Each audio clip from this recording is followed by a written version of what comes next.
Greetings, humans. You have entered the Command Zone, your destination for all aspects of Elder Dragon Highlander.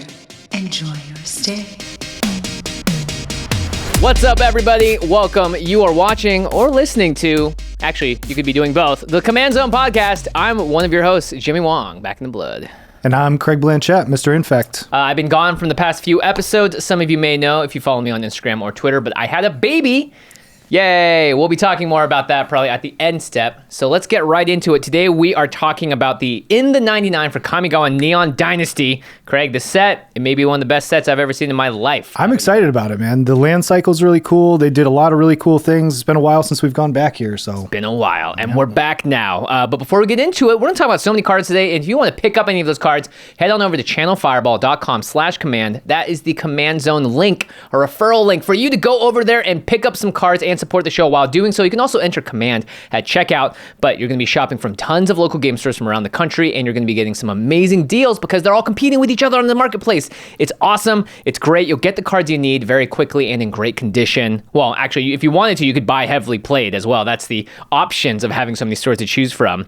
But yeah, channelfireball.com/command. And of course, when you get those cards, sleeve them up in some UltraPro gear. Craig, Josh, myself, a lot of people here at the office, we've been using UltraPro for almost our entire gaming careers.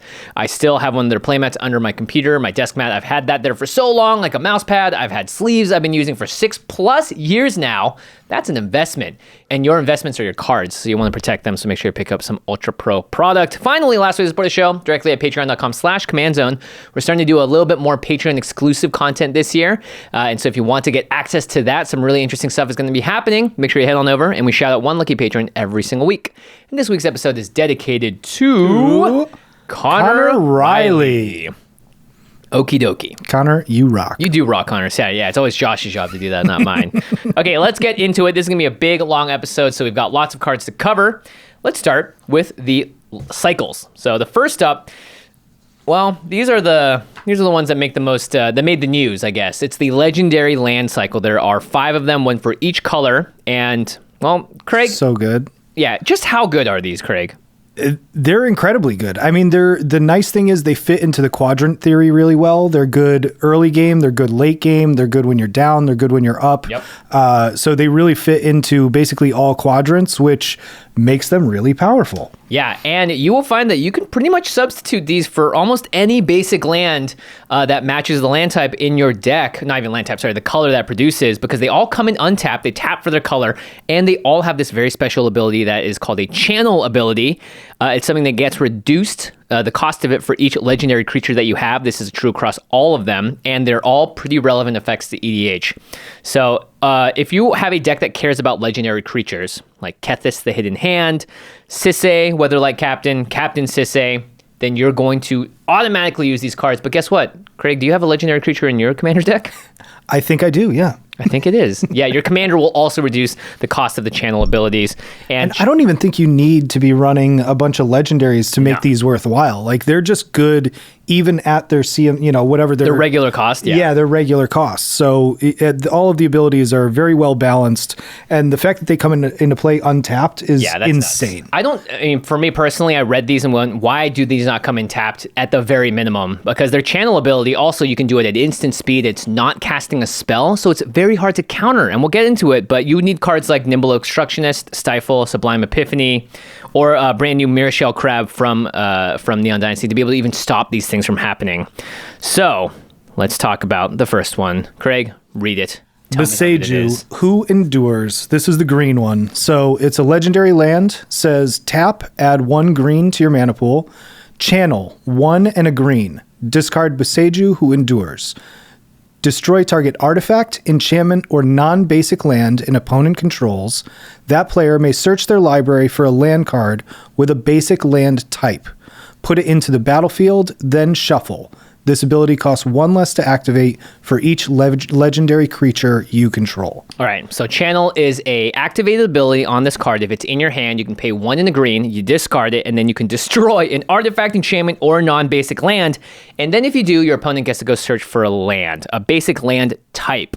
So you would think, oh, it's kind of like Path to Exile. They get to get a basic land out. No, they get a basic land type out, which means they could get a Triome. A Bayou. a BOSEIJU, right? They can get a dual land out of it. And it comes into play untapped. Right. So it's there's quite an advantage for them, but the fact that it's only one in a green means that all you have to do is have your commander out, and it's just one green to do the effect. Yeah, it just costs a green mana, instant speed, very hard to counter, destroy a relevant thing, artifact, enchantment, or non-basic land.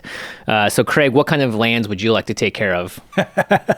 As long as I'm not playing them, and it does say target opponents. So, and these are cards that I play a lot of, like Guy's Cradle or Urborg or Field of the Dead. If Field of the Dead is one of my favorites. I love that card. Yeah, if you're like Post Malone and playing a Guy's Cradle and you're Josh, you don't want to play a Strip Mine, you could actually instead pay a green, discard BOSEIJU if you ever, commander out, and then blam, just get rid of it. Now they get a land back and it could, fix their mana, but it's not a Guy's Cradle. It's not for like 30 mana. Yeah, it's not one of those nutso lands. And Field of the Dead is one of those lands that can just take over a game too.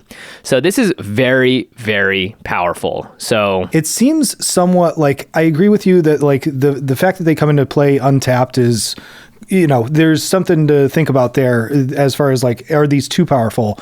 But at the same time, you can't really abuse them. You can't reuse them in the same way because most cards won't get a land back from your graveyard to your hand. Yeah, it usually says straight to the battlefield. Right. So I see. So because you have to discard it. You can't like have it in the battlefield and then tap it and do something and then sacrifice it. So I think that that's an interesting way that they kind of like balanced it. Yeah, I don't think it's very balanced though, still, because you can play bounce lands to get it out from if it's on the battlefield, if you already played it. This is the same for the Modal Dual Face cards as well.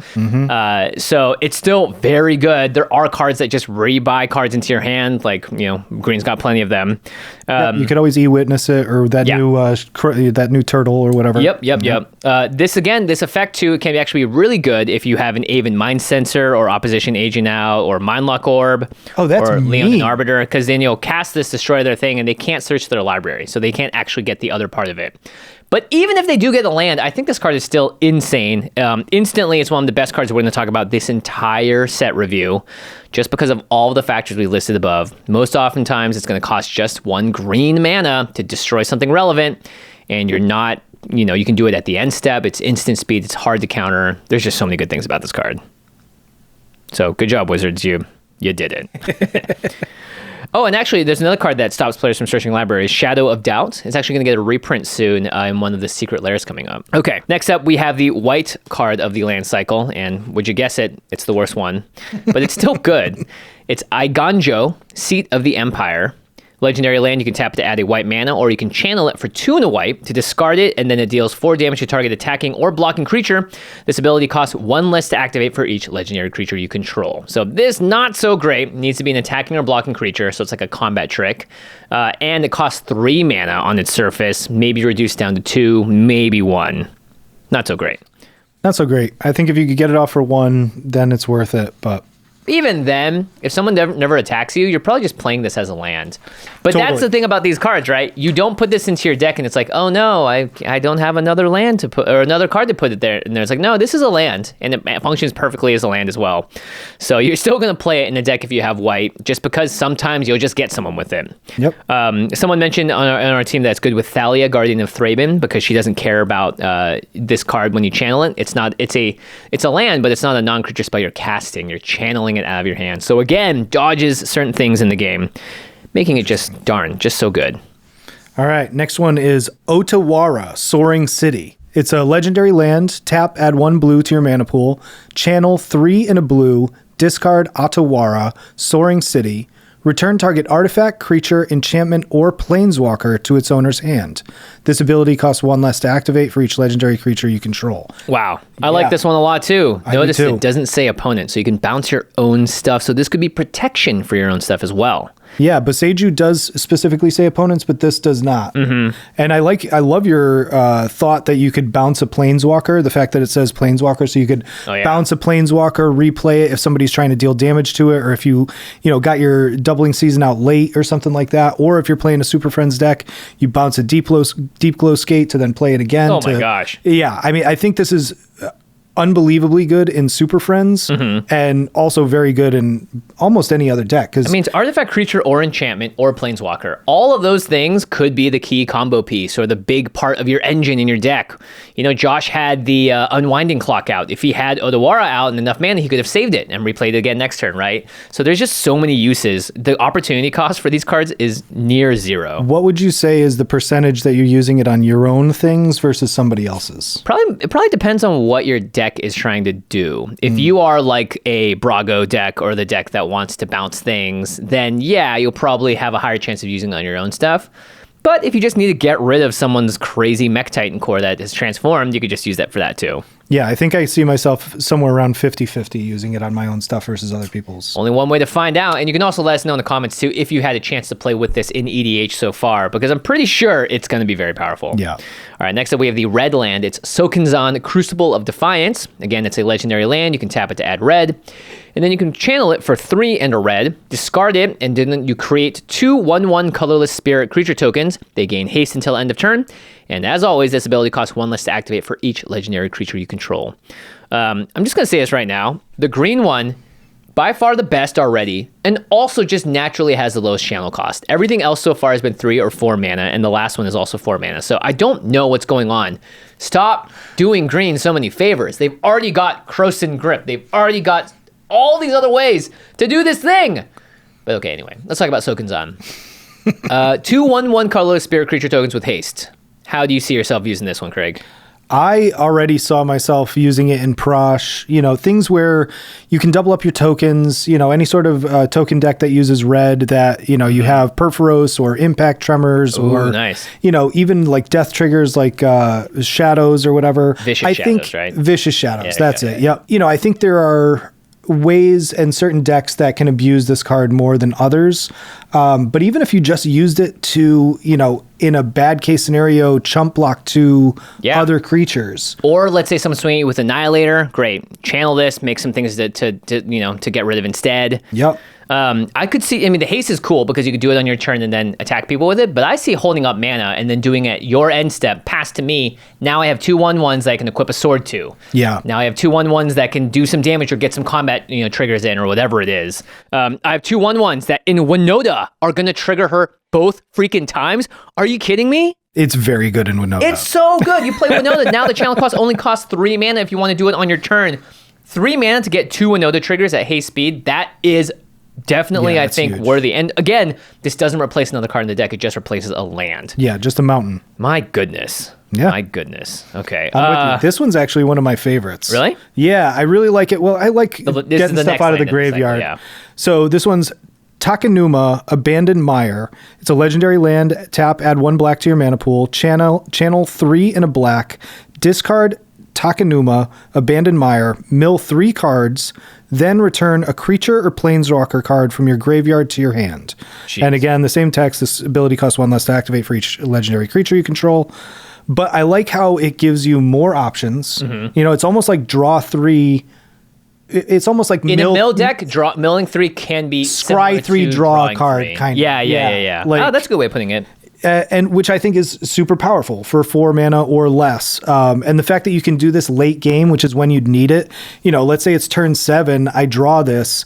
I don't necessarily need the 8th mana, right? But I can use it to get back something that died earlier or something like that. Yeah, that's a good point, right? It does not say return a creature or planeswalker from the cards milled to your hand. It's anything that's in there already. So if you're a Turbo Mill deck, if you're an Arami of the Dead Tide or Muldrotha or Hogak, you're already going to have cards in there. And then blammo, TAKENUMA just becomes a land. In the early game, if you need a land drop, later on, it just becomes a get something good out of your graveyard. And you get to choose. A lot of the times with these recent printings of stuff like this where you mill, a lot of times you're returning something at random to your hand or from the cards that you milled, yeah. Or from the cards that you milled, but this one's open-ended, which I really like. Yeah, so I think if we had to rank these, white's probably the worst of the 5 because it's limited specifically to attacking or blocking creatures and it's just 4 damage. Then maybe red's next, but even then, every single one of these lands is better than just a regular land in your deck. Totally. So I know that we're not supposed to say, oh, you have to play this in every deck, but these are pretty open and shut, clear cases of like, yeah, you could make it'd be hard to say why you wouldn't play one of these lands in your deck if you had it, pulled it from a booster, or just, you know, wanted to upgrade your land just a little bit. Okay, moving on to the next cycle. This is the Invoke cycle. There's again one of these in each of the colors, and they all cost the same pattern of mana. So it's 1 mana of any color, and then 4 pips of the color. So either white, blue, black, red, or green. So each of them is 5 mana value. That's rough. It's rough. So what we'll say about this is you're probably not playing this in a 3-color deck. Unless that deck is very heavy into 1 color and every single one of your lands is like a Triumph, a 3-color land. You're playing Arcane Signets, right? All those different ways to generate specific colors, man. You have Gilded Lotus, all that stuff. But even then, I don't play cards that have 3 pips in them. Like Necropotence, I cannot fit it easily into a deck that has 3 colors in it. I'm with you. I think I maybe have like 4 cards with 3 pips in them in all of my decks. There you go. Yeah. Well, let's see. I don't think I have any with 4 pips. Well, it's time to find out then, Craig, if any of those cards these cards will make it into a deck. All right. So first up, we have Invoke Calamity, the red one. It's 1 red, red, red, red for an instant.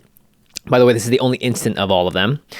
You may cast up to 2 instant and or sorcery spells with total mana value 6 or less from your graveyard and or hand without paying their mana costs. If those spells will be put into your graveyard, exile them instead, and then you exile Invoke Calamity. Okay. I'm down.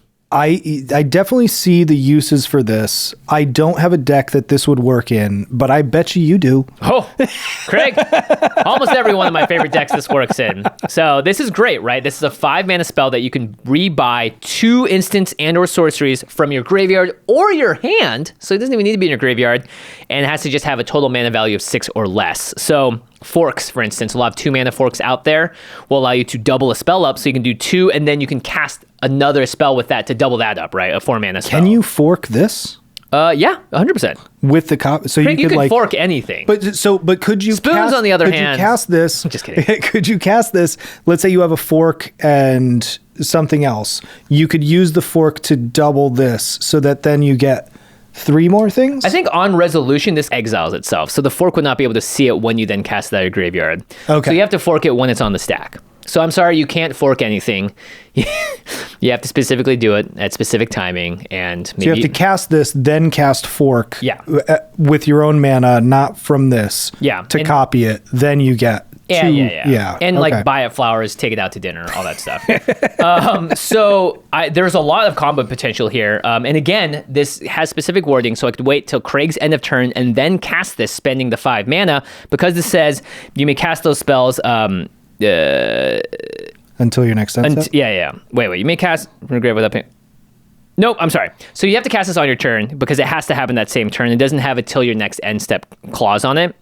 But this is great, right? For any cards that care about casting spells from your graveyard. There's like cards like Ignite the Future or Increasing Ambition, Increasing Vengeance, all the increasings, Devotion, Confusion, Savagery, Savin's Reclamation. These all care when you cast cards from the graveyard, and Invoke Calamity is allowing that to happen. But then, if you have a deck with Underworld Breach or Jessica's Will, you're just off to the races. These are all great things to cast. And getting them again is very powerful. You just have to find sort of, and again, it's also up to 2 instants and or sorceries. You can just do one for like 2 mana. You don't have to cast more than that. The way I kind of see this is like it's a 5 mana red torrential Gearhulk. Yeah, I could see that.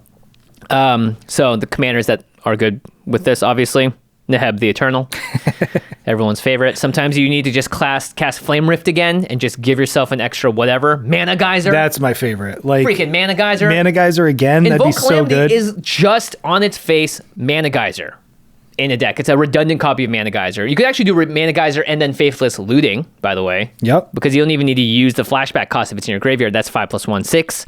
You could do Wheel of Fortune. If you have that card, you could do Wheel of Misfortune. There's lots of good cards to cast with Invoke Calamity. So I like this card. Reiterate and then put 3 into it to get the buyback, so it doesn't actually go to your graveyard. It goes back to your hand. Yeah, that's a good point. So good times here with Invoke Calamity. All right. I'm down for it. You'll see me putting this in decks for sure. You've convinced me. All right. Next up, though, they don't get as spicy as that one, though. Yeah, that one probably is the best. So now we enter the sorceries. This one's Invoke Despair. It's 1 black, black, black, black. Target opponent sacrifices a creature. If they can't, they lose 2 life, and you draw a card. Then repeat this process for an enchantment and a planeswalker. I do appreciate how this is pseudo enchantment removal in black. Very However, it's like, it's very pseudo because they get to choose. So if you're playing against an enchantment deck, they get to choose which enchantment they get rid of. Yeah. The draw cards is kind of a cool, weird payoff that we don't usually see. Yeah, like, if they cannot sacrifice the creature, enchantment, or planeswalker. Most likely, the planeswalker one, you're always going to draw a card off of this. Right. But there better be for 4 black pips. You know what I mean? Like, there better be some sort of a payoff. Like, I better draw cards and gain life, or they lose life. Yeah. But I do think if you can hit all 3 of these things, it is worth the casting cost. Probably. You know, to destroy 3 things like that from one player really can cripple them. It does. The problem is that they get to choose. Yeah, they get to choose. Right. Great against Voltron decks because then they just sacrifice their best thing. Is probably playable in like a Keurig deck because this just costs 1 mana and 8 life. So you could do that.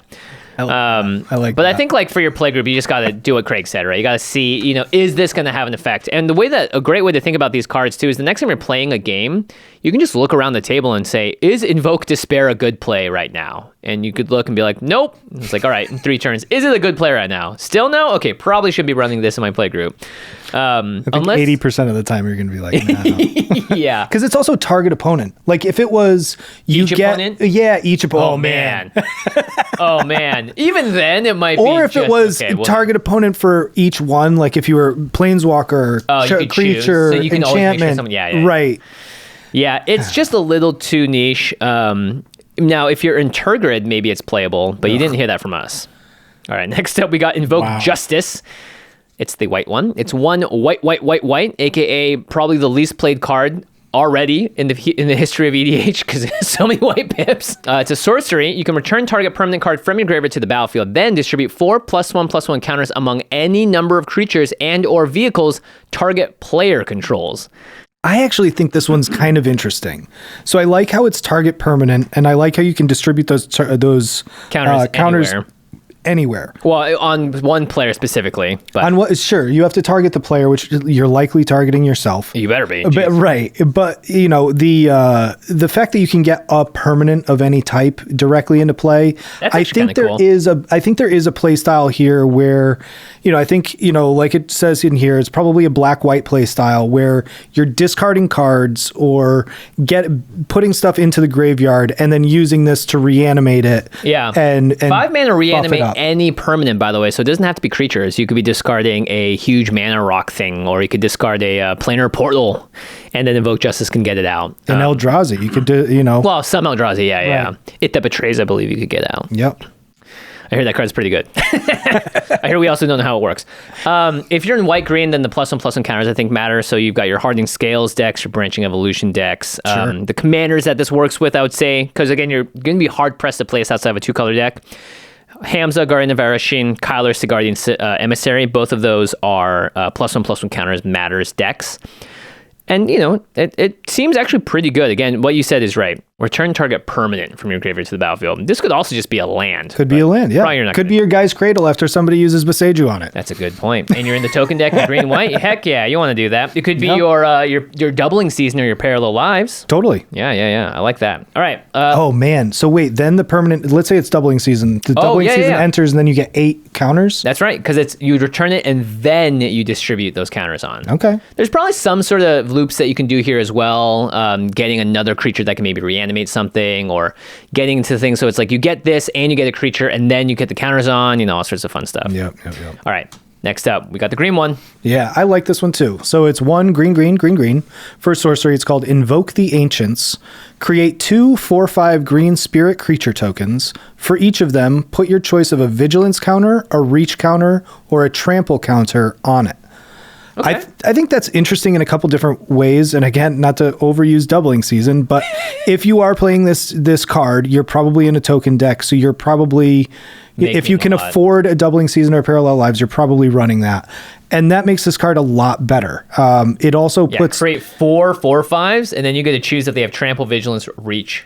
Yeah, pretty good. And if it's doubling season, you get to put 2 of those, say, trample counters on it. So then if you're using things that can manipulate counters, you can shift those counters to other things. And I think being able to also choose between vigilance, trample, and reach is also super pertinent in almost any game because you're going to read the board and say, okay, Jimmy's got a lot of flyers. Yeah. I need reach. Okay, Josh has a lot of blockers. I need trample. Yeah. Or everybody's attacking me. I need vigilance. Yeah, I would say 4/5 blocks almost not all of them. There are 4/5's big a 5/5, 6 good dragons blocker. and stuff out there, but 4/5 is a heck of a blocker. Yeah. Pretty darn good attacker. For me, I'm just looking at the trample and going, yeah, that's what I want to be doing. And then casting some sort of, Triumph of the Hordes on top, even though that gives trample too. I'm all for that. Okay. Actually, Triumph of the Hordes and Vigilance. That way. Oh, totally. After you knock Craig out with Infect, everyone's going to look at you and be like, that. I mean, Triumph of the Hordes in this card is kill one person.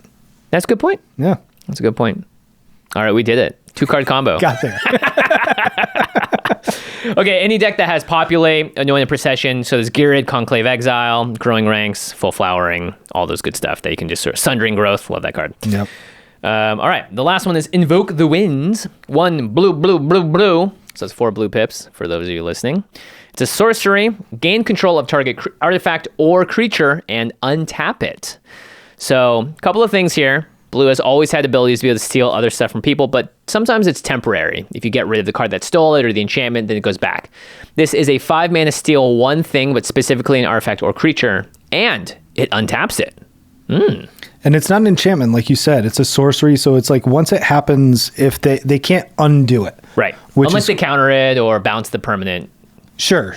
But once it happens, it's like it's happened. Yeah. Then the next part, the fact that it untaps it is super relevant.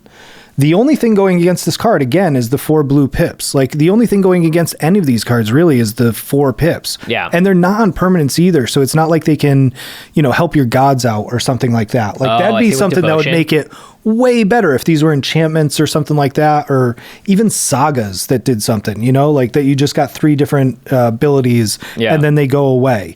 Yeah, the nice thing about the untap part is you can steal an artifact, and when you do, the opponent can be like, oh, tap it in response, So if you took a Gilded Lotus, they would tap it, and then you'd get it tapped. No, it actually comes back on your battlefield and untaps, so you can use it that turn.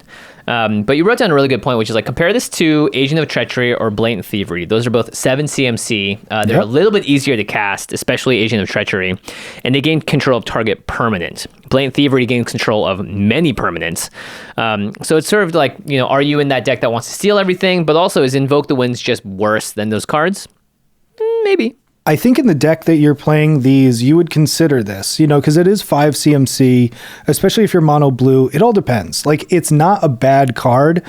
It's just hard to cast. It's just hard to cast. Yeah. You would play it in your Memnarch deck, though, right, Craig? If my Memnarch... You're making so much blue mana in that deck. You could absolutely play it in a Memnarch deck. My Memnarch deck is the closest I have to a CEDH, so I probably would not, because that is not a CEDH card. But if you have a casual Memnarch deck, absolutely, that would be amazing. Casual Memnarch deck, sighted, on site, get it out of here. All right, so that's the Invoke cycle. We have another cycle, and this is the March cycle, even though it's February. Actually, it'll still be February by the time this episode comes out, I think. So let's move right into it. March of Burgeoning Life. X and a green for an instant. As an additional cost to cast this spell, you may exile any number of green cards from your hand. This spell costs 2 generic mana less to cast for each card exiled this way. This is text that's across all of these, but instead of green, it's white on the white cards, blah, blah, blah. So again, when you cast this, you can exile any number of green cards from your hand, and the spell casts 2 generic mana less to cast for each card exiled this way. For March of Burgeoning Life, choose target creature with mana value less than X. Search your library for a creature, put it on with the same name as that creature, put it on the battlefield tapped, and then shuffle. This card's probably not for our format. Probably not. Probably not. Unless, you put your entire play group is playing Consecrated Sphinxes. Yeah, and you're like, I want 1, 2. And in that case, it's a 7 mana instant Consecrated Sphinx, because it's 6+1. Or it could be less. It could be 5 mana and you exile another green card from your hand, because the card's going to draw you more, right? But yeah, we won't talk much about March of Burgeoning Life, because it's not really for our format. Yeah. All right, the next one is March of Otherworldly Light. It's the white one, and again, has that same clause. It costs 2 less for each white card you exile from your hand when you cast it. And this exiles target artifact, creature, or enchantment with mana value X or less.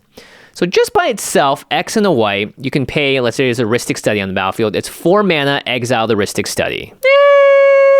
So I'm hearing now, so I thought it was just artifact or an enchantment. The fact that it can hit a creature too increases the use case. The use case of it. And same with the fact that it's an instant is cool. But I mean, when you have a card like this that like you're saying would cost 4 mana to get rid of it in that case scenario, when you have cards like Revoke Existence, you know, again, at sorcery speed, sure, but for 2 mana, you'll guarantee get rid of something. You don't need to match the mana value with X, yada, yada. Yeah, there's just like, I don't know, it just seems clunky. Yeah, it's tough because you are putting yourself at card disadvantage, especially if you're exiling cards out of your hand, and if you're in a deck that doesn't have as much card draw or ways to replenish your hand, then you're really putting yourself down because you may need those cards later. And so I think it's tough to really justify the use of this one as well, especially because for 1 white mana, I would rather just play a Swords or a Path than this, saying that for an exile a creature effect. Now, I do still need artifact and enchantment removal, but that may come from somewhere else. So it's a little tough for me to sort of justify this one. All right, moving right on ahead to March of Reckless Joy. It's the red one. Same clause as beginning as each other one. As an additional cost, you can exile any number of red cards from your hand, and it costs 2 less to cast for each red card exiled this way. This one says, exile the top X cards of your library. You may play up to 2 of those cards until the end of your next turn. So if you pay 2 mana into X, then you're going to see 2 cards, and you can play both of those until the end of your next turn. Okay. There's something to that. I mean, definitely Prosper would definitely see that as something that's cool. Yeah, it's really similar to Commune with Lava, which is X red. Here's the thing, though. Commune with Lava lets you cast every card that you exile, and you can play them as well. March of Reckless Joy only lets you choose 2. But to that point, how often are you actually playing more than 2 of those cards? I guess it depends. If one of those cards is a Mana Geyser or a Jessica's Will, then you're going then you're able to do more. Right. But if you're in Prosper and you're just kind of like a couple lands and this and that, and you know, like let's say you put 5 into it and there's maybe only 2 real playable cards, or you only have enough mana for 2 of them or something. Right. I mean, I think this card is actually pretty okay, and lots of mono red decks will probably still find a way to play this because Reckless Impulse is one of the best commons ever printed for mono red. So I can totally see, this being an auto include in certain decks as well. I can see that. Including Neheb the Eternal, my favorite. Yeah, clearly there's a lot of Neheb gas in here. A lot of gas, yeah. So the next one's March of Swirling Mist. X and a blue for an instant. As an additional cost to cast a spell, you may exile any number of blue cards from your hand. The spell costs 2 less to cast for each card exiled this way. But the main part of it is up to X target creatures phase out. Pew, pew, pew, pew, pew. So that's phasing out. Cool. Yeah, phasing out. They're treated as though they don't exist. They phase in before the controller untaps during their next untap step. So they basically kind of like disappear from the battlefield for a hot second, like Teferi's Protection. But what I love about phasing is it doesn't unequip. It doesn't, you can phase out tokens. They still come back as normal. Right. It's not like exiling. So, in a Voltron deck, in a blue tokens deck, if somebody else wraths, I do think that there is a definite strategic advantage to holding this up with a bunch of mana to just, so, you can feel when the board's about to get wrathed, or sometimes somebody will even say, I'm going to kill everything next turn. You're like, oh, great, I'm going to wait, and I'm not going to counter it. And they're like, cool, Wrath of God. Right. March of Swirling Mist. The nice thing here is that if you do exile cards out of your hand and you save a creature with it, then it's less card disadvantage because you exile, let's say, 2 blue cards out of your hand. This casts for 4 now. You save 4 creatures. That's 4 creatures being saved and 2 cards you exiled. Maybe that's actually worth it in that case. So you can actually just hold up 1 blue mana instead. So this does have, I think, a lot of use. It is a stinky that it's only creatures, but I like the idea of being able to protect your own stuff in mono blue. Well, I think it's really good, because of that in Voltron decks. Like I think I'm going to put this in Rafik. I play Rafik Infect, so I don't need to save too many creatures, which means that I don't have to hold too much mana. Yeah, it's just 2 mana in that case, 1 exactly, in the blue. or 1 blue card in a blue. Yeah. And there's also like Ardent Intrepid Archaeologist, where you're trying to stack everything onto a single creature. So then being able to make it protected is really important. So I like that a lot. All right, let's talk about the last one. It's the black one, March of Wretched Sorrow. X and a black for an instant. As an additional cost to cast a spell, you may exile any number of black cards from your hand. The spell costs 2 less to cast for each card exiled this way. And then March of Wretched Sorrow deals X damage to target creature or planeswalker, and you gain X life. Nope, I don't like it. Nope.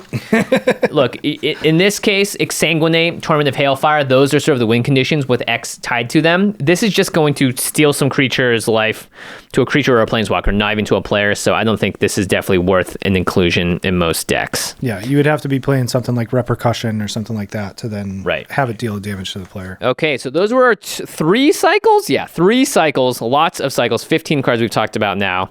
We got plenty more, by the way. Let's move on to our Planeswalkers. Our first up is Kaito Shizuki, the sort of lead character of this set. 1, a blue and a black for a 3 loyalty Planeswalker. And it has this interesting first line of text. At the beginning of your end step, if Kaito Shizuki entered the battlefield this turn, he phases out. So we just talked about phasing. He disappears. It's as though he doesn't exist until he comes back in, but he does not leave the battlefield, notably. So he keeps the number of loyalty cards. As well, yeah. So that when he phases back in, it doesn't have the same thing happen, which is when he enters, if he enters the battlefield this turn, he phases out. So he's got 3 abilities. The first is a +1, draw a card, then discard a card unless you attack this turn. The -2 is create a 1/1 blue ninja creature token with this creature can't be blocked. And the -7 is you get an emblem with whenever creature you control deals combat damage to a player, search your library for a blue or black creature card, put it onto the battlefield, and then shuffle. All right, this is really cool. He protects himself the first turn he comes down because you'll play him, you'll plus or minus him, and then he phases out so that no one can touch him until it's your turn again. And then you can use his ability twice. So you're almost guaranteed to be able to use both 2 of his abilities or one of the same ability, the +1 twice. On a 3 CMC Planeswalker, that's really good. Yeah. And the fact that he's so thematically a ninja. The fact that he exiles when he comes into play, if you played him this turn. Yeah, or he phases out. He disappears. He goes into the shadows. You know?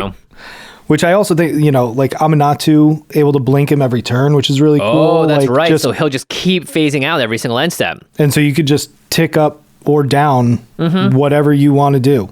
Yeah, not to mention that the blue ninja creature token you create can also block, so it can be a blocker. And if you use that creature to attack, so you play this, -2 him, he phases out. Next turn, he phases back in, that 1/1 attacks, and then you can +1 him to just draw a card. You don't need a discard because you did attack with a creature this turn, and it couldn't be blocked. So that's a very clear play pattern. This is a very powerful Planeswalker, I think. It's 3 mana with 3 loyalty. We've seen this before with Liliana of the Veil. We've seen this with Oko. This is potential to have a lot of play as well as use across multiple formats. So keep an eye out on this one, I think. Even if you just played this Planeswalker and just +1 for, draw a discard for 3 turns or so, you've gotten your value out of it. You've seen more cards, you know what I mean? And guaranteed you can play him, +1 him, and as long as someone doesn't remove him until your end step phases out, you're going to use another one of his abilities the next turn. Yeah. Again, unless someone removes them before you can do so. Very, very cool. In all the ninja decks, Yuriko, Satoru Umezawa, Anawan, they all like this card. And I really like what we said about Amanatu. That's the big one. Yeah, the Amanatu thing is very cool. All right. This one, I've been waiting. Yeah, I gave it to you. I timed it so that you'd be able to read this one. Appreciate it. Tamiyo Completed Sage. Well, less, more.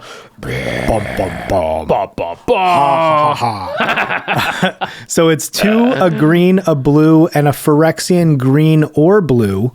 It has completed, so a green or blue can be paid with a green, a blue, or 2 life. If life was paid, this Planeswalker enters with 2 fewer loyalty counters. Okay. Something to pay attention to that I didn't realize until I saw it on here.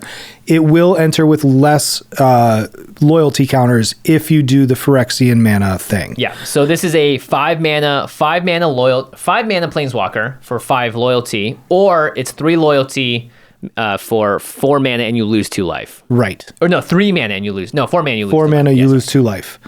But it's +1, tap up to 1 target artifact or creature. It doesn't untap during its controller's next untap step. -X, exile target non-land permanent card with mana value X from your graveyard. Create a token that's a copy of that card. Ooh. Very cool. I like that. -7, create Tamiyo's Notebook, a legendary colorless artifact token with spells you cast cost 2 less to cast and tap, draw a card. All right, so that ultimate is pretty nutty. It gives every single card that you have a -2 to the mana cost. However, it is a token, so someone could just bounce it. That's the first time that they've ever done something like that with what we'd usually consider an emblem, An emblem, yeah. Typically, the big minuses are emblems. You can't interact with them, and they're very powerful. Do you think the reason that they did that was because the tap for mana, you can't necessarily tap an emblem, but you have to tap, But a card like a token could be tapped? Is that To something? draw a card? Yeah, maybe. I mean, they could also just have had it with like cards, spells you cast cost 2 less to cast and not the second ability True. made an Yeah, emblem. yeah. So I think Tamiyo's a little pushed in that regard. Yeah. Again, you can cast this for 5 mana, so 2 a green, blue, and then a green or blue, and then it comes in with 5 loyalty, or you cast 2 green, blue, and then pay 2 life, and it comes in with 3 loyalty. This is a very cool Planeswalker. Yeah. Very, very cool. You can -5 it instantly, and you can rebuy a card like Doubling Season, for instance, because it's a 5 mana card. But this is -5, rebuy a 5 CMC card, and there's lots of good cards in that world. I like, too, that it creates a token copy. You can do, if you have Mirror Gallery or Mirror Box shenanigans, then you can start creating copies of more legendary creatures different ways. There's lots of different interesting things you can do here. Kind of fun. Oh, yeah, that's right. So if you have like Parallel Lives or Anointed Procession, and then you use the -X ability, that's when you're going to want to have Mirror Box, because it makes 2 of the token copies. It's creating a token. So you could copy, a legendary creature, and blam, blam, you get 2 of them. Copy your general 3 times. If it's in the graveyard, like a madman. But it's also non-land permanent, so you could copy artifacts, enchantments, all that sort of stuff. There's lots of different things you can do here. So Tamiyo, good job. It looks like you're better than before, honestly. Yeah, maybe she's looking completed. better, too. She's complete. Yeah. I'm down with it. I'm totally down with it. Frictions are kind of cool. Next up, Tezzeret, Betrayer of Flesh. Kind of his fault all of this is starting, by the way. 2 blue for a 4 loyalty Planeswalker. And his static ability, the first activated ability of an artifact you activate each turn costs 2 less mana to activate. And then +1, draw 2 cards, then discard 2 cards unless you discard an artifact card. -2, target artifact becomes an artifact creature. If it isn't a vehicle, it has base power and toughness 4/4. -6, you get an emblem with whenever an artifact you control becomes tapped, draw a card. All right. The first activated ability of an artifact you activate each turn costs 2 less to activate. Big note here. If you are tapping a mana rock for mana, that is an activated ability of an artifact, and then Tezzeret's -2 will no longer apply to the next thing you tap. Oh, that happens 1 time each turn. Good to know. Yeah. So the first time you activate it, you have to make sure, okay, I'm not actually going to tap my, Gilded Lotus or whatever first. There are ways for this to go infinite, obviously. Voltaic Construct is a card that can untap an artifact for 2 mana, and then you would use that would cost 2 less, so it would cost no mana. And then you would need to use a card like Gilded Lotus to add 3 mana, and then use 2 of the mana from that to, again, untap Gilded Lotus, and then you can just get +1 mana each time. Pretty nice. The static ability, I think, is really good in, like, Memnarch, because, it now costs 1 in the blue to gain control of target artifact. And by the way, this is each turn, so you could pay 2 mana, pass turn, pay 2 mana, pass turn, pay 2 mana, and then steal 3 artifacts for 6 mana. Pretty good.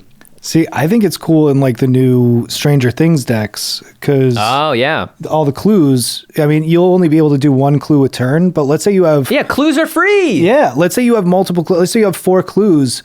Could you, is it the beginning of each turn? Like, could you... First activated ability of an artifact you activate each turn. So if you had 4 clues, do it once in your turn, pass, do it, pass, do it, pass, do it. Yep. That's pretty cool. Clues, finally, rock. Well, they're pretty cool before. Brea is a deck that I have. This would go very well in because Blammo, her ability now costs 0. You still have to sacrifice 2 artifacts. Quite good. Mirage Mirror. This is a card that you could use every turn now for free. That's actually probably the master play right there, isn't it? Yeah, there's also Staff of Domination and then Isochron Scepter, Mimic Vat. So we're going to mention Academy Manufacturer probably a few times this set. This seems like one of those cases where if you have a deck that has Academy Manufacturer, Tezzeret might work pretty well in there. Yep. I like this one too. Oh, yeah. You can equip swords for free. That's an activated ability. Heck yeah. Just got to make sure it's the first one of the turn. I'm sure there's going to be people who are like, third activation in. It's going to be like, Yeah. So the thing about this, like, right, if you're using like Urza or anything or the sword to use the ability, if you're in MTGO or Arena, you would click on the thing first to say, I want to activate this ability. And then the mana reduction would be cost. And then you could go and tap your artifacts for mana. You would not want to be like, all right, I'm going to float 2 mana and then use that to pay for this thing. Because at that point, when you've used the artifact to create the mana, that is your first activated ability. So you kind of have to do it in the, hey, I'm going to do this. It's going to require me to pay mana, but that mana is going to be reduced by Tezzeret because it's the first thing I did. Yeah, so the ordering is a little more difficult. It is a little more restrictive. So still pretty awesome. That is very cool. All right, next up, we got the Wandering Emperor. Ah, the Wandering Emperor. I played against this guy, or this lady in the pre-release, and it was... What happened? This card is made for limited. Limited. It's made for like standard and historic. It's very good in combat-based situations. 1v1, it's incredible. It's nutty, So the Wandering Emperor, 2 white for a legendary planeswalker, does not have a planeswalker subtype.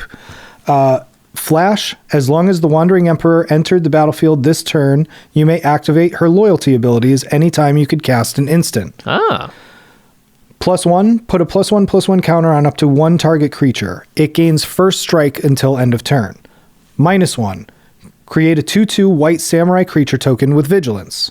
-2, exile target tapped creature, you gain 2 life. Jeez. Every one of these is pertinent.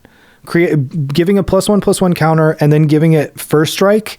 First strike is very good. Yeah, it's still very powerful. I think in Commander, it's nasty if you get it off and then someone thinks, oh, there's no way you can block even if you pump it up. It's like, no, first strike, death touch, blam, you're done. Yep. The -1, create a 1/1 or a 2/2 white samurai with vigilance. Yeah. Also very good. Vigilance is very pertinent in this format. And then the last one is what got me in the pre-release. Oh, yeah. Which was -2, exile target tapped creature, you gain 2 life. Yeah, so it's 4 mana, comes down, you instantly use the ability, and then the Wandering Emperor stays alive. So it can do all 3 of its abilities on after you cast it instantly. Yep. Here's the thing, if you want to be the person that's like, I want to use this as a combat trick, I'm going to hold up 4 mana, nothing happened, no one attacked. You can just, be in a deck that can also cast Generous Gift or Return to Dust or a Chroma's Will. Those are all 3 or 4 mana cards that allow you to sort of be the slot of using the Wandering Emperor. Instead, you can hold it back. But honestly, I think you just play, if you don't have anything else to do and you're holding up 4 mana, don't worry if you can't get a combat trick out of this. Just play it, put a +1/+1 counter on something, exile a creature, or just make a white samurai creature token. There's lots you can do here. Wandering Emperor, pretty good stuff. Did you win that game, by the way, you played against it? Oh, I lost both of them. I didn't even make it to game 3. It was just like a loss. That's how it goes sometimes. When someone cracks open, and those are the only times when I'm like, yeah, you're right. They got lucky, and they got a cool card. Even if you played perfectly, you can't win against some bombs sometimes. Yep. But yeah, this card is really cool. Really cool. I like having Flash on the Planeswalker as well. Yeah, super cool that you can also use it the turn that it comes into play, too. Yeah.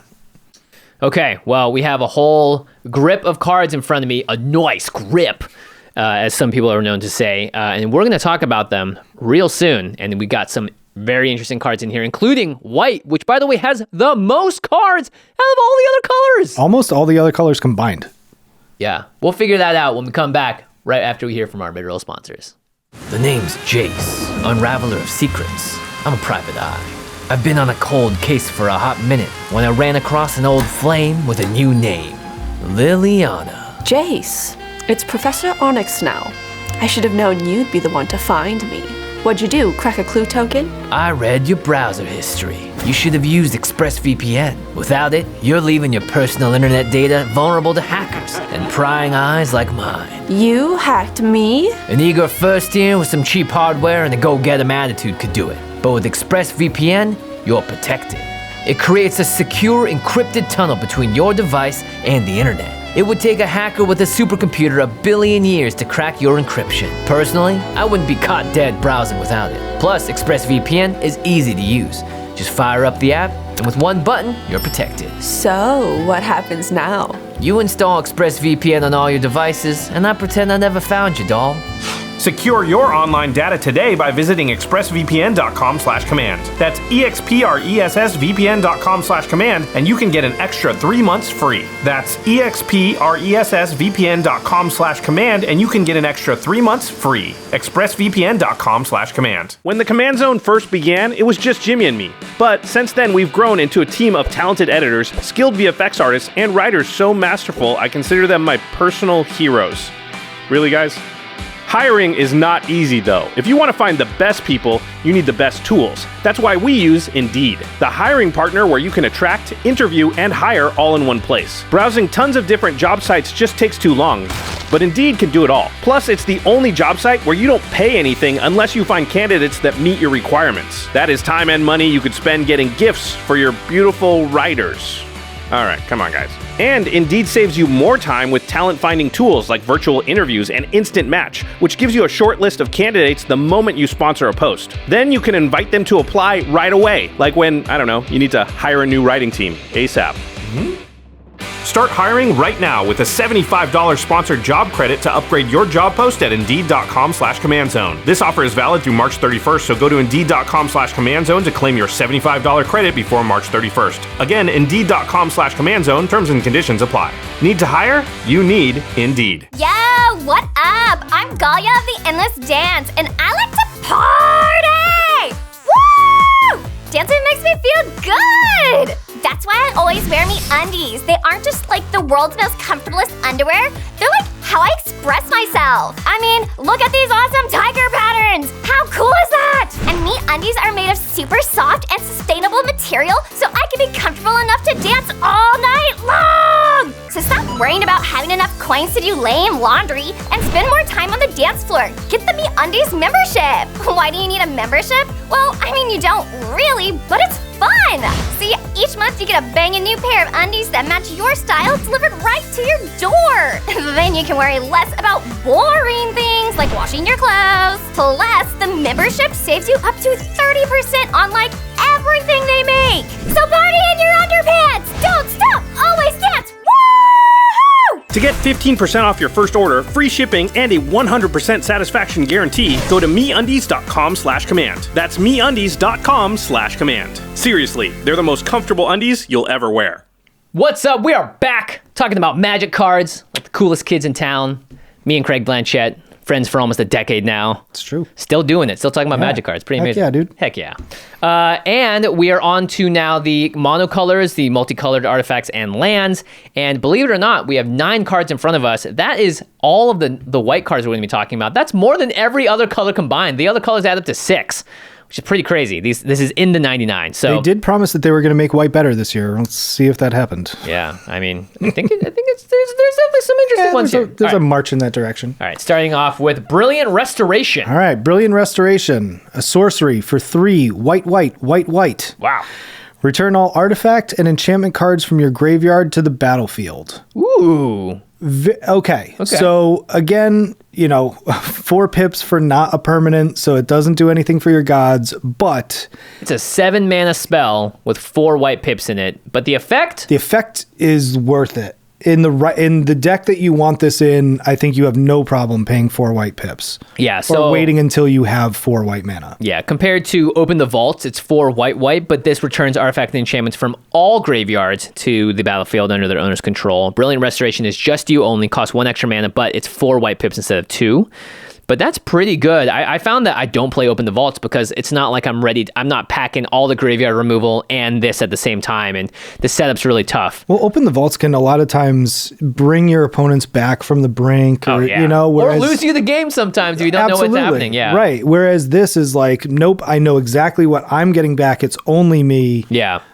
There's definitely something to that. Yeah, the other comparison is Triumphant Reckoning, which is 9 CMC, 9 mana value, and it's got white, white, white in its casting cost. I think Brilliant Restoration is better, even though Triumphant Reckoning brings your Planeswalkers back, just because 9 mana is a really hard spell slot to pull off. So Triumphant Reckoning seems more of a Super Friends, exactly. Whereas this is more of a probably tokens. Yeah, tokens or artifact and enchantment decks like Osgear, the Reconstructor. Sit this, Harvest Hand. It feels like there's some options there. This is pretty powerful though. The 4 white pips, again, you're probably not playing this in the 3-color deck. So if you have like a Tuvasa or an Estrid the Mask deck, probably not as likely. Probably not Bant, but white, blue, white, green. Yeah. Definitely see that in these. This is an effect that we're seeing a lot more for white, which is they like bringing stuff back from the graveyard to the battlefield, specifically permanents and not creatures as much. And I kind of like that. It is cool. Yeah, I think that's a good direction for white to go. It definitely gives them play. And I said this in our Commander Year in Review video, which is a great way to make sure that these cards don't just get used across every single deck that can play it, like a Chroma's Will or Jessica's Will, is by adding more pips of the color. And this is exactly that, even if I think 4 is maybe a little overboard. But it's still better, I think, to have this than to not have it at all. You always go hard and then dial it back. Yeah, exactly. Sure. There you go. Yeah, there you go. In Acton, we always say that it's better to give more so that you can bring it back, because it's hard to start from a place and add more to it. It's not as relevant here, but all right. Next up, we got Farewell. 4 white, white for a sorcery. Choose 1 or more. Exile all artifacts, exile all creatures, exile all enchantments, or exile all graveyards. Wow. Love how you can choose any number of options. Yeah, I actually think this is one of the best board wipes White has ever seen. I absolutely agree with that. Because you can just be like, all right, farewell, goodbye all artifacts, creatures, enchantments, and graveyards, don't care. Yep. Or you can be like, I'm in the enchantment deck, goodbye all artifacts, creatures, and graveyards. Or you can be like, I'm the artifact deck, right? So on and so forth. You can really be molded with it. Or I'm the Planeswalker deck. I do them all. Do them all, yeah. AoE exile, everything being exiled, and exile, again, very relevant because you're also getting rid of graveyard. So you're just hosing some strategies as soon as you do it. That's huge. Like everything that was a problem is now outside the game. Yeah. I love how Light Humphreys tweeted out how they were going to spoil this card. And I kind of wish that it did happen that way, but I appreciate that it didn't. They were going to post this at the end of 2021 as say a like, goodbye. farewell to 2021. But yeah, if you're a Planeswalker deck, so Nahiri, the Lethal Mancer, Eminatu, Estrid, those are all potentials for this for the Planeswalker side of it. I like that quite a bit. This next one's a lot of fun. Yeah, this next one was in the same deck as the Wandering Emperor that wrecked me. They had both of these? Bro. Wow, you still playing Magic? Can't believe you came back after that. So is Lion Sash is an artifact creature, equipment cat for 1 and a white. A lot going on there. So it's a 1/1, 1 white, exile target card from a graveyard. If it was a permanent card, put a +1/+1 counter on Lion Sash. Equipped creature gets +1/+1 for each +1/+1 counter on Lion Sash. Reconfigure for 2. Reconfigure is kind of like a new take on equip. Yeah, it allows artifact creatures that are also equipments to get equipped onto a creature. So you can only do it at sorcery speed, and then when it happens, it doesn't become a creature anymore. So it's a little similar to Bestow, if you remember that from the Theros days, where but the other way is when the Bestow creature died, then it would become a creature. So Lion Sash is interesting because it is not a creature when it's attached, and then if the creature dies, it just becomes a Lion Sash again, and it's a creature. I do love that. I also think it's cool how with the reconfigure mechanic, let's say you have one creature, so you can't, let's say you had equipment on there, you couldn't unequip your creature. Oh, right. But you can reconfigure it to take it off. Right, yeah. So it's attached to target creature to control or unattached from a creature. Right. You can only do it as a sorcery, but it's basically equip cost 2 or unequip cost 2 as well. I don't know what the benefit of that is, but it's a possibility. Well, here's the thing, right? Every time, this is a white scavenging ooze. Every time you pay a white to exile a card, it gets a +1/+1 counter. By the way, that by itself is very good. Very good. And it's going to get a +1/+1 counter. So it turns from a 1/1 to a 2/2 to a 3/3 to a 4/4. And then when you equip it on the creature, because it is no longer a creature, the counters don't transfer from the Lion Sash to the creature. It just says the creature gets +1/+1 for each 1/1 counter. So maybe you just want 2 attackers, or maybe you want to split it off because you want to just have it be by itself a 6/6 or whatever it is, and the creature itself is not as useful anymore. So maybe I see reconfiguring off the creature much less, I think. Yeah. But this by itself is just a 2-mana scavenging ooze in white. So I guess you could take it off to turn it into a creature or something like that. Yeah, but exactly. This card is definitely a sleeper in that it's better, I think, than people are giving it credit for right now. I think this card is really good. And Yeah. and it might be one of those auto includes again in most decks that play white because it ends up being so versatile. It can just be a creature by itself. You can make your biggest flyer bigger. And importantly, you just have the scavenging ooze ability, and white doesn't have as much removal for graveyards as the other colors do. That's true. So I like Lion Sash a lot. And it's really good in like Galea, Kindler of Hope, or Rafik, or Zurgo, any of those sort of equipment-based decks. Yep. And again, the utility, very good. The utility, I think, is the best part about that card. And I'm interested to see in like a year how ubiquitous that card is. We will see. I will. We will see. And if anyone's playing white. That's check number 1. Check number 1, yeah. All right, next up, we got the cutest card we're going to talk about today. It's Spirited Companion. Whee! Oh, good boy. Good boy or girl. It's 1 and a white for a 1/1 enchantment creature dog. It's a common, by the way. When its Spirited Companion enters the battlefield, draw a card. All right, what card do we compare this to, Craig? This is like an Elvish Visionary, but in white. Yep. And more importantly, it's also an enchantment creature. That's cool. So if your deck cares about enchantments and playing enchantments, then you're going to get triggers off of this. That's really cool. Just by itself, 1 in the white for a 1/1, enters, draws you a card. It's still very playable. You can slot this into most decks that play white and be happy with it because it just replaces itself, gives you a blocker. If you're a white equipment deck, it's something to equip onto. If you're an enchantment deck, it gives you an enchantment trigger. Counts as an enchantment on the battlefield as well. Brago, King Eternal, flicker deck. Doesn't have access to green, by the way, like Rune does, so it can't play the Elvish Visionaries, but now you have an option there. Same with like Yuri and Sky Nomad. So I think this card is actually sneakily good. One of the best commons ever printed. I even think I'm going to put this in my Gavi Nest Warden deck because it, with certain cards like Astral Slide. Oh yeah, Astral Slide, you can bounce it, bring it back. And then keep doing that kind of thing. Yeah. And then even just the turn that it comes into play, you're going to make a thing, and because you drew your card for turn, and then this will come in and yada yada. Yeah. So very good card. Has the enchantment subtype. That's one that I think is easy to miss, but we won't spend too much time on it because it's at the end it's just still a good boy or girl. All right, the restoration of EIGANJO. EIGANJO? EIGANJO. EIGANJO, one of the three. Sorry, all. EIGANJO. It's 2 and a white for a saga, enchantment saga. First chapter says, search your library for a basic plains card, reveal it, put it into your hand, then shuffle. Chapter 2, you may discard a card. When you do, return target permanent card with mana value 2 or less from your graveyard to the battlefield tapped. Chapter 3, exile this saga, then return it to the battlefield transformed under your control. So when you do that, it turns into Architect of Restoration. It's an enchantment creature, Fox Monk. 3/4 with vigilance. When Architect of Restoration attacks or blocks, create a 1/1 colorless spirit creature token.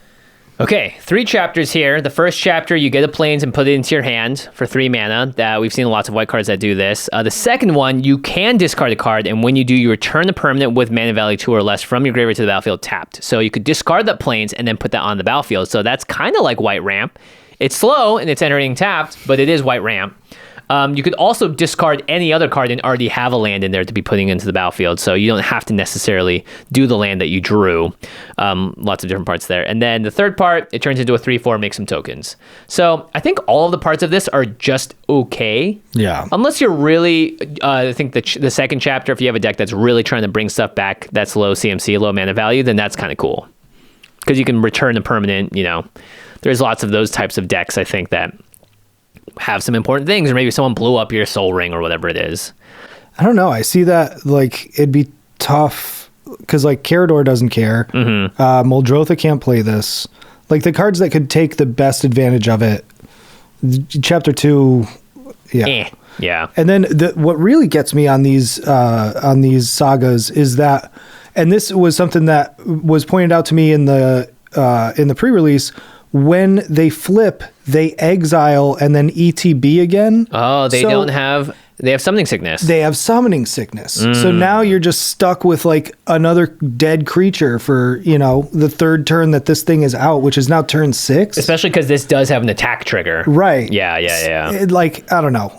All of these flip ones, I really wish they didn't exile themselves. Yeah, they just turned over. They'd be much more playable if they didn't. Yeah, maybe it should just say like remove or like just flip it over and then remove the counters off it, because I think the counters from the chapters is what sticks around and might cause a problem. Okay, yeah, but I'm understood. Not sure. Yep. This works well with Welcoming Vampire though, because you could be like, hey, want to attack me? Maybe bounce off my 3/4, and then I'll block and make a 1/1, and I'll attack and make a 1/1 and draw a card. But it's a bit of a stretch at that point. That's a magical mystery land that I don't think any of us are going to live. But as you can tell, they're pushing white into the world where they can do rampy things, and it's all about bringing permanents back from the graveyard to the battlefield. It is technically ramp. It's technically ramp. It comes in tapped, and it's slow.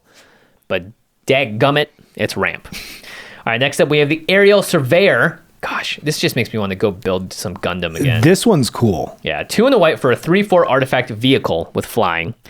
And it has the crew 2, so you need to tap creatures with power 2 total to turn this into a creature. Worth it, though. Whenever Aerial Surveyor attacks, if defending player controls more lands than you, search your library for a basic plains card, put it onto the battlefield tapped, then shuffle. Hey, got there. Yeah, now this is actually white land ramp that may trigger, probably triggers once, maybe triggers twice, maybe even 3 times in the game. It's hard to block. It's a 3/4. It also isn't a creature when you first cast it. I like this. I like this a lot. Yeah, there's major downsides to it. Like, I think Boreas Charger is technically better. Uh-huh. But it's still nice. It's still nice. It's great in Ishin because you get 2 triggers off it, and that deck does not have any green in it. Oh, that's true. Yeah, Shurikai is obviously a good vehicle commander, so I feel like every time he makes a little 1/1 colorless pilot creature, it can crew the aerial surveyor as well. So it's just another a crew thing to have there. Very cool. Isn't that's where this came from, right? This came. Yes, from I believe so. Precon. This is from the commander set. Yeah. Yep. So I don't know. I like this, and SRAM is probably the best for this because it's going to draw a card, and SRAM can crew it because he's got a power of 2. SRAM is great for this. Yeah. This is an obvious include in SRAM. Yeah.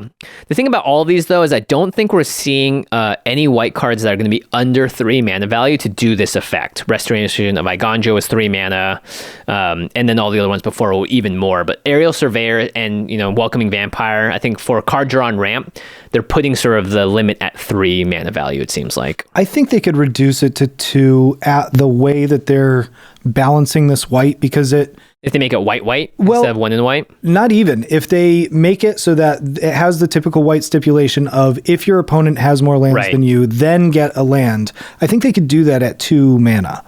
The problem, I guess, is then like early game, if, let's say you go first and I go second, I attack you, but then I'm only one land ahead because I can't do it again to you. I don't know.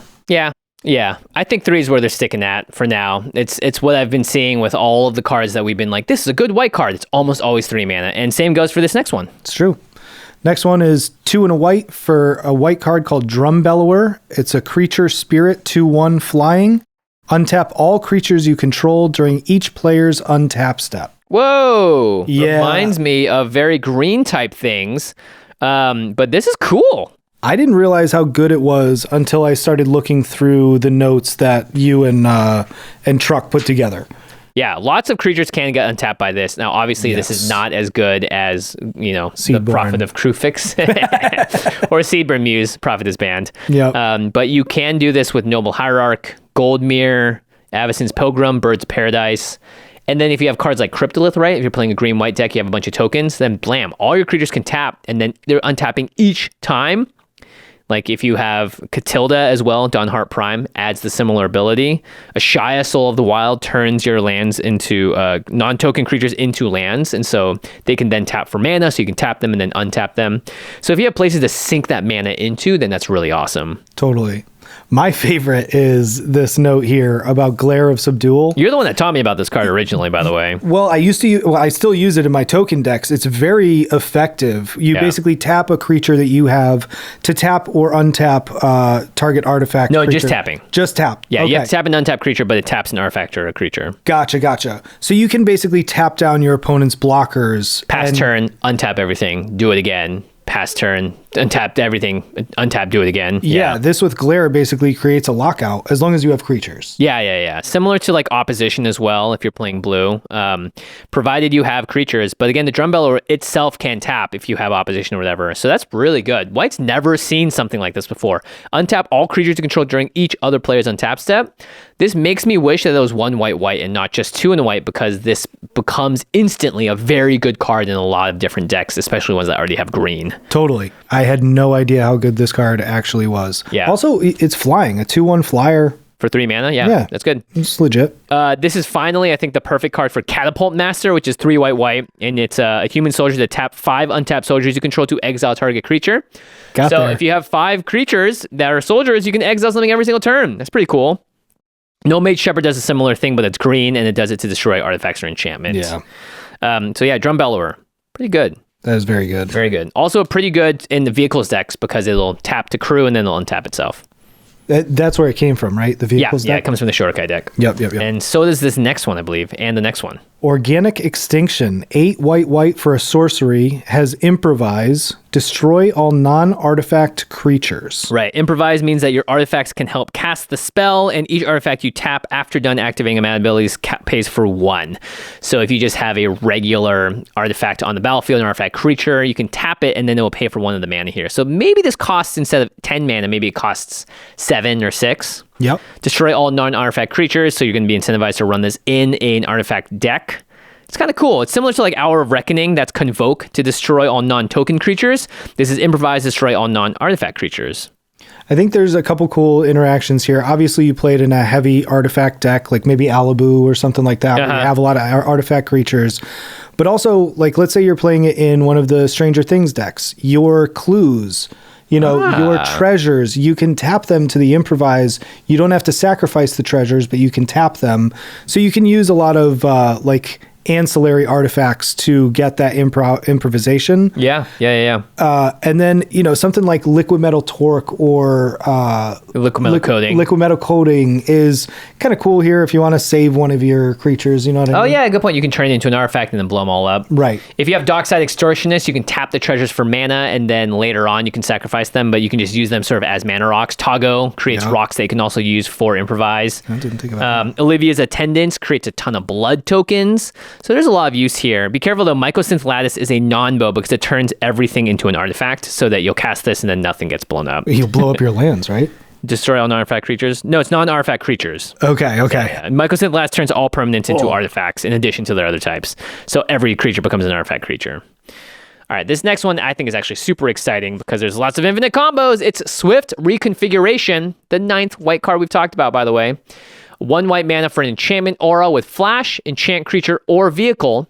Enchanted permanent is a vehicle artifact with crew 5, and it loses all other card types. So this is sort of like a way to turn the creature into an artifact that then has to be crewed in order to become a creature again. So you can use it on the opponent's creature to stop them, but you can also specifically use it on your own creature, which is kind of cool. It's similar to you wrote Chain to the Rocks, which is a 1 white mana for an enchantment that exiles a creature. That's kind of how I was reading this card. What is the combo potential here? So Devoted Druid, 1 in the green for a Elf Druid. It's a 0/2. You can tap it to add green, and then you can put a -1/-1 counter on it, and you can untap the Devoted Druid. Now you can only do this once because by the second counter you put on, it dies. It becomes a -2/0, so it dies. But if you Swift Reconfigure it, it becomes a vehicle with all of the abilities, but is no longer a creature. It's just an artifact. Interesting. So now you can tap it to add green and then infinitely add -1/-1 counters to it. Doesn't care because it's not crewed, it's not a creature. You can just keep tapping it over and over again. So there's a few cards that do similar things. There's Barrington Medic, Cinderhaze Witch, and yeah, those two. So kind of cool. Yeah, kind of cool. Good job, White. That does it for the white cards. Now we are moving on to red, and we only have 3 of them. All right, read the first. All right. This is your color, Jimmy. Dragonspark Reactor, 1 in a red for an artifact. Whenever Dragonspark Reactor or another artifact enters the battlefield under your control, put a charge counter on Dragonspark Reactor. 4, sacrifice Dragonspark Reactor. It deals damage equal to the number of charge counters on it to target player, and that much damage to each of up to 1 target creature. Up to 1, yeah. So you don't have to target another creature. You can target Craig with 1 and then a creature on someone else's board for the other. Yep. This can get out of control. Yeah. Because it's any time an artifact enters the battlefield under your control. And it comes in with 1 because it counts itself. So if you have, again, your Dockside Extortionist or your Goldspan Dragon or the Stranger Things deck, like Max, Lucas, Mike, all those cards, they all create a bunch of clues. Those will all trigger this. You could get the Dragonspark Reactor up to like, oh, geez, I don't know, 10, 12, 15 counters. And I was playing a Commander game the other night where somebody had 15 treasures, like, easily. Like, yeah. Yeah, without even trying. Yeah. Just 1 Dockside, right? Yep. And then you can even use the treasures to then pay for the Dragonspark Reactor, and it doesn't take the counters off. So if this thing has 15, you can just dome someone for 15 and then kill another creature for 15. That's kind of nuts, I think. And if you're playing this card, you're playing a red artifacts matter deck anyways, so you could get this back with, say, Duretti or whatever. Yeah. You can do a Dockside loop or something, rebuy it, get a bunch out, and just keep going over and over and over again. I think this might be one of the most powerful cards just because of how versatile it is. It requires a lot of setup. It will be a beacon for removal because once you're like, hey, I'm going to play Dockside, someone's going to be like, all right, I got to get rid of that Dragonspark Reactor. Right. But I really like it when you combine it with like Toralf, God of Fury, because it's whenever a creature or planeswalker and opponent controls is dealt excess non-combat damage, it deals that damage into the excess to any other target than that permanent. Oh, that's sweet. You do 15 damage to that and then 15 damage to your 1 damage creature, 14 of it tramples over. So that's pretty good too. That's really cool. Also, this has charge counters. So if you have a way to move counters around, like Nesting Grounds or Ozolith, you can move it onto your Chalice of the Void, your Black Market, your Coalition Relic. It all sort of works there too. There's Power Conduit too. There's a couple ways to deal with charge counters, which are pretty cool. Yeah. Look back in the old Mirrodin block. Yep. I think you would play this in your Osgear deck. Bosch. Oh, totally. Galazeth Prismari. They're all good ones for this. So I like this card a lot. I think it's actually much better than it looks like on the surface, just because in the right combo situations, you could be doing a lot of damage. It's 6 CMC to get the whole thing off, but it's split up 2 and 4. So it's like you get it out for 2, do your thing, get as many counters on it, and then use the 4. Yeah. And again, with Dockside or, Academy Manufacturer, you're making so many more artifacts. This thing's just going to climb up and up and up. All right, next is another saga featuring one of my favorite characters of all time. Yeah, this one's cool. I definitely dig this one, and I love how the name of the character is in it. Fable of the Mirror Breaker. Ooh. 2 and a red for a saga, enchantment saga. Chapter 1, create a 2/2 Goblin Shaman creature token with whenever this creature attacks, create a treasure token. Kiki-Jiki, by the way, is a 2/2 Goblin Shaman. Yes, indeed. Chapter 2, you may discard up to 2 cards. If you do, draw that many cards. Always good to see more cards. Chapter 3, same thing, exile this saga, and then it comes back in flipped. Comes in as Reflection of Kiki-Jiki. Yes. My boy, look at that art. Enchantment creature, Goblin Shaman. 1 and tap it. Create a token that's a copy of another target non-legendary creature you control, except it has haste. Sacrifice it at the beginning of the next end step. Reflection of Kiki-Jiki is also a 2/2, just like Kiki-Jiki. Yeah, so it's slightly worse Kiki-Jiki because you have to pay 1 man to do so. So a lot of those sort of infinite combos don't work as well because you have to pay for it each time. But it still is Kiki-Jiki's effect, and copying a creature for an extra enter the battlefield effect or whatever is really good. This does go infinite if you have 1 more copy of this out, and then you have like a mana echoes, because then every time it enters, it sees you have another goblin out, it adds that mana and lets you copy that next one. So you could do that with like your impact tremors or whatever. But I feel like you want to copy cards like Combat Celebrant. You get that extra combat trigger. Maybe Dual Caster Mage. Once it's on the battlefield, you can be like, cool, now I can just sit here and counter a counter or whatever it is. Port Razor as well, just gets you tons and tons of combat.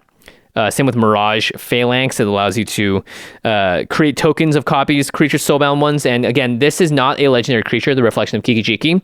So you can make more copies of it, which is pretty cool. Dockside? Dockside Extortionist. Yeah. Worm Coil Engine. Worm Coil, like there's just a lot of anything that would be good with Kiki-Jiki is good with this. Yeah, so this is again I think this is a good card, but the only thing is that it takes a long time to get there. You play it for 3. Let's say you play it on pace on turn 3. Turn 4 it goes to 2. Turn 5 it goes to this, and then it flips over. So that's then turn 6 you can't use it until turn 6. Oh, that's right. This doesn't have. Oh no, it's so ridiculous. It's just the reflection of Kiki-Jiki. It's not Kiki himself that has haste. Oh, look in the mirror, slow down a little bit. Bummer. But still interesting card. I think it'll definitely see play in decks again that have those enter the battlefield ability effects. Totally. It's just a backup for Kiki-Jiki. Yeah. Kami of Celebration is next. It's 4 and a red for a 3/3 spirit. Whenever a modified creature you control attacks, exile the top card of your library. You may play that card this turn.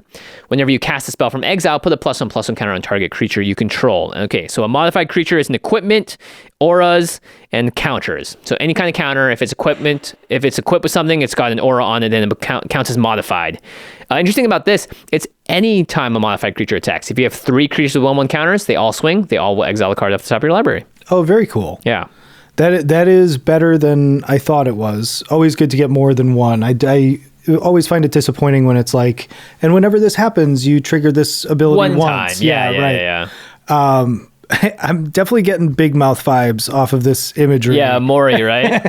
Yeah, it kind of looks like Mori, but the Kami version. Yes, that yes, has indeed. Seen some better days. This is really good in Lelia, the Blade Reforged, because Lelia does become modified herself when she gets a +1/+1 counter. Prosper as well, because you're casting cards from exile. Bel Borka, Nasari, Dean of Expression, which is the other side of Uvilda, Dean of Perfection.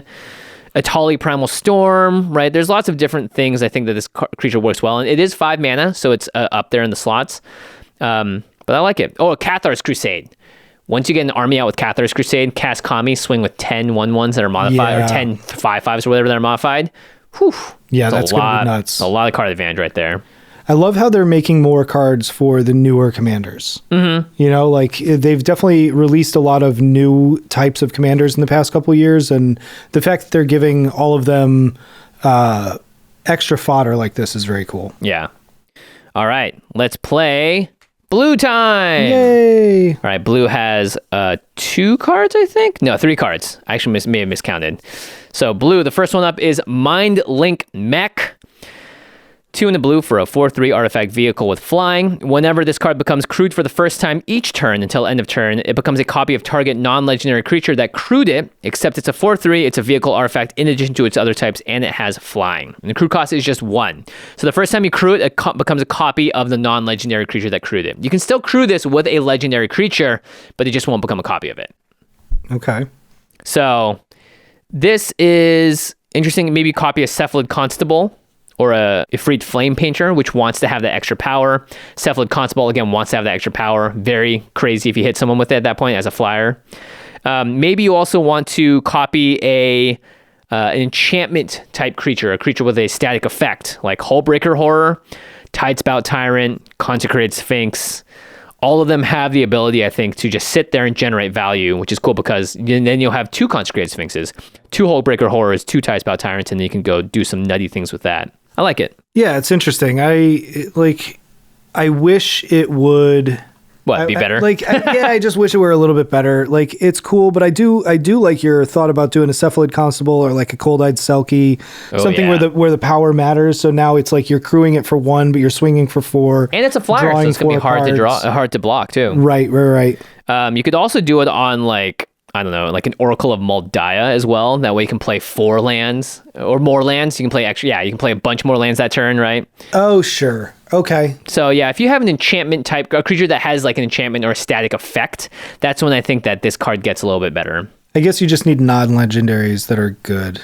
Although I am with Mirror Box trying to build some legendary like tribal stuff, so this could be cool in that. It actually is a bit of a nombo because it says target non-legendary creature, so it has to remove the legendary subtype. But I still think it has a lot of use in decks as well. And again, Wizards is sort of sticking to I think the 3 mana area to not make it too busted. No more Docksides. It does seem cool how it's 3 to get out and only 1 to crew. Yeah, that definitely makes it much more usable.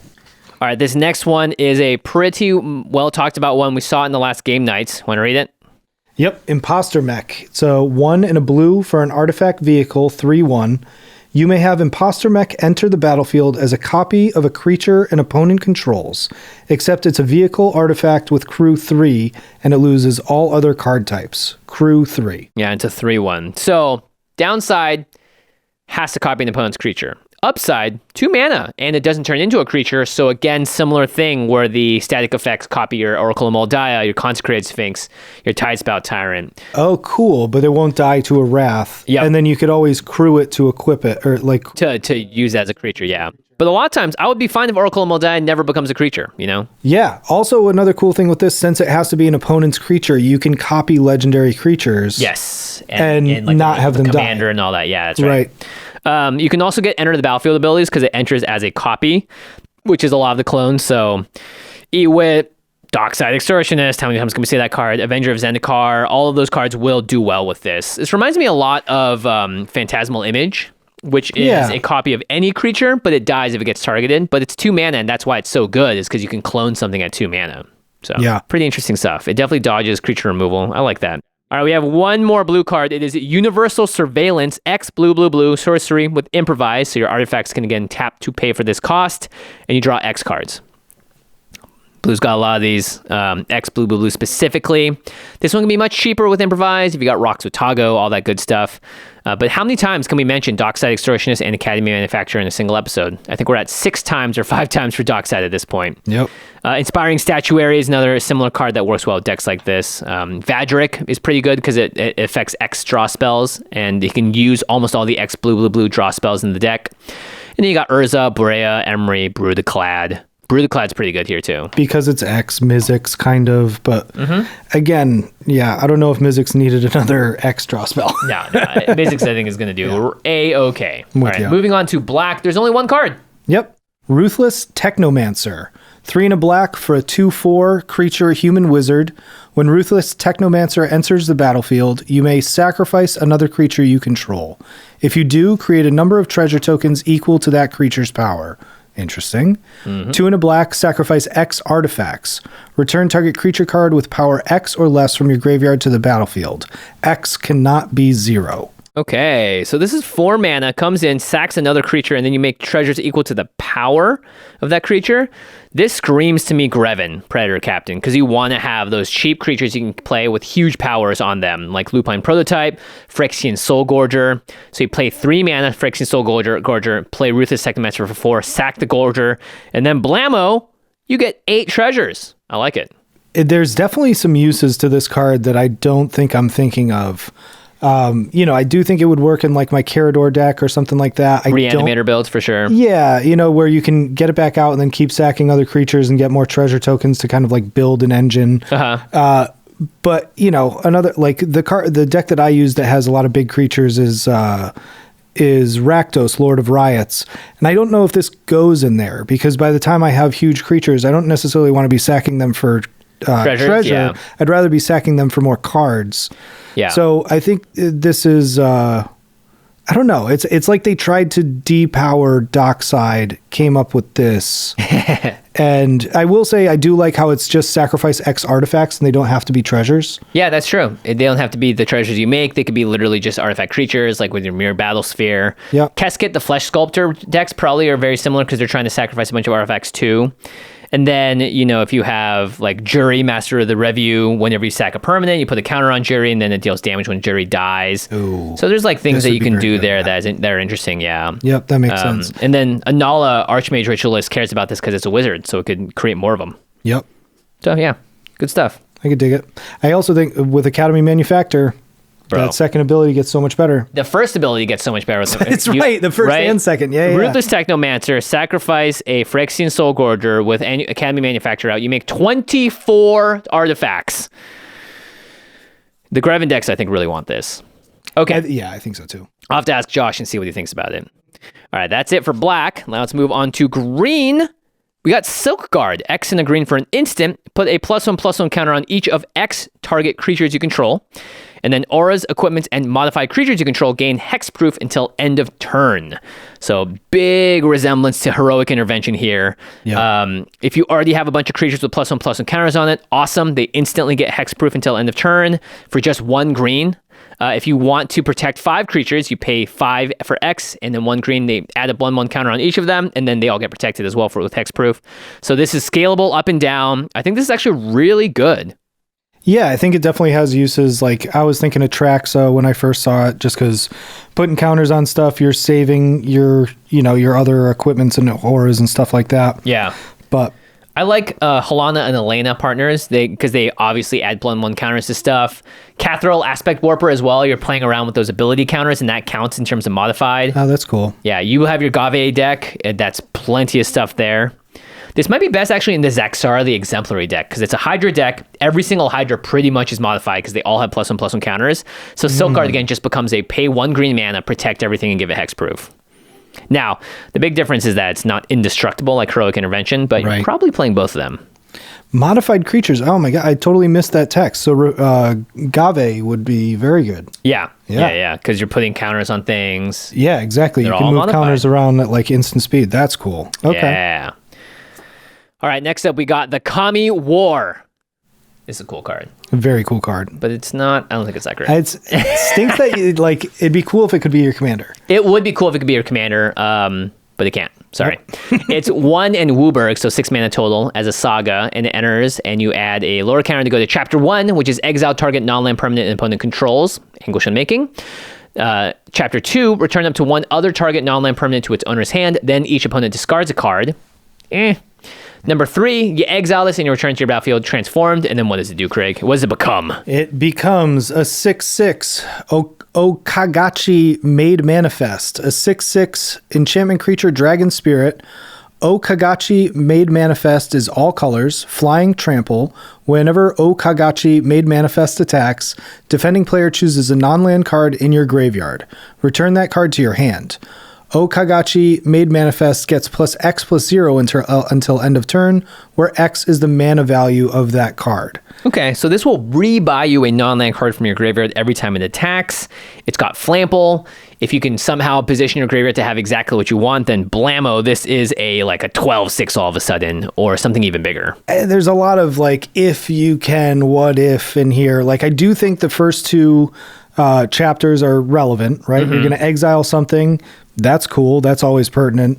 And then return something to your hand. That's usually pertinent, especially if you want to use the back side of this. Yeah. Chapter 2 is going to come in handy. But again, you flip it, it's a dead card for right now. Yeah, because it doesn't have haste. Right. That's a good point. Yeah, and it's kind of sucks because you can't even cheat it out with like Sisei Weatherlight Captain. You would think this is a legendary enchantment on either side. It isn't. Yep. But it still is pretty good. You also have ways of cheating it out with like Spirit Sister's Call, which is a card we'll talk about in just a second here. Oh, that'd be cool. Okay, I could see that. Yeah, you know, there's just, I mean, that's how I think you play this if it's in the 5-color deck. Because when it comes down, it does do a relevant thing. Yeah. Which is exile target non-land permanent, but it takes 6 mana to do that. But for 6 mana and Wooburg is part of that. Yeah, it's going to tap all your lands out. It's going to leave you a little restricted. That's harder to get than the 4 pips. Yeah, so that's why you got to cheat it out instead. Yep. All right, the next one is a fun one. It's got a lot of abilities, so you read it, Craig. Yeah, this one's sweet. Colossal Sky Turtle. 4 green, and a blue for a 6/5 enchantment creature turtle. Flying, ward 2, and it has 2 different channel abilities. The first one is 2 and a green, discard Colossal Sky Turtle. Return target card from your graveyard to your hand. So basically an E-Witness. That's great. Regrowth, yeah. Yep. And then the second channel ability is 1 and a blue, discard Colossal Sky Turtle. Return target creature to its owner's hand. Wow. I really love the versatility of this card. You know, it's a big enough beater if you have to play it as a creature. Yep, a 7-mana 6/5 flying with some protection with ward. Yep, so it's a little overcost, but it's, you know, within the realms of acceptability because you always have the ability of the other 2 channels too, which are very pertinent in our format. You know, the E-Witness Recovery or E-Witness at instant speed for 2 and a green. Yeah. Very good. That almost can't be countered. Yeah. You know, it's very hard to counter that. Also, to be able to return target creature, not that target opponent controls or blah, blah, blah, just any creature. So it could be your creature, their creature, something that's attacking you, something you want to cast again, something you want to get another trigger from. Yep.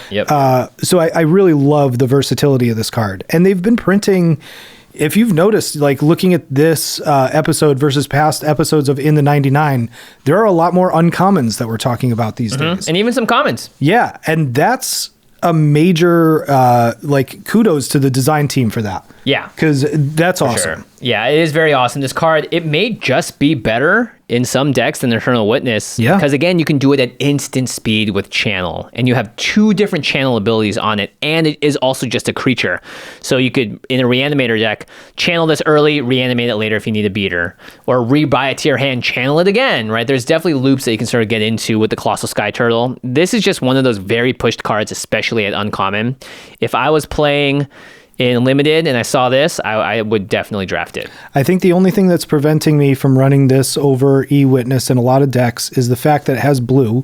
Yeah. So you need a green-blue deck. But, you know, how many times do you have E-Witness in your hand but no target in your graveyard? Oh, plenty. Yeah. Yeah. Enough to make you consider this card. Yeah. E-Witness, of course, you can bounce it, flicker it, Panharmonic on it. Very true. But very true.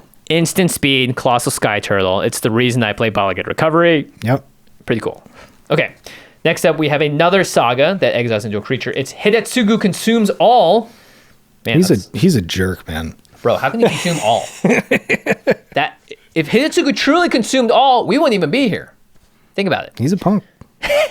1 a black and a red for a saga. The first chapter, destroy each non-land permanent with mana value 1 or less. That's not all. Chapter 2, exile all graveyards. Getting closer. I don't like that. Chapter 3, exile this saga, then return to the battlefield under your control. And then it becomes Vessel of the All-Consuming. Kind of looks like the black gas character in My Hero Academia. It's a 3/3 enchantment creature, Ogre Shaman with Trample. Whenever Vessel of the All-Consuming deals damage, put a +1/+1 counter on it. And then whenever Vessel of the All-Consuming deals damage to a player, if it has dealt 10 or more damage to that player this turn, they lose the game. I love that part. That sounds like Infect. Yeah. Hey, wait a minute. Has to be this turn though when it does it, and it also can't be the turn that flips unless it has haste because it doesn't have haste. Is this Vessel completed? I don't know. It's definitely consuming all. I would say that if you kill someone with this thing, you have definitely taken all of them out of the game. Yeah, for sure. This is interesting. There's obviously a lot of ways to kind of make this kill someone instantly, like Hatred. Can this get this +7/+0 really quickly?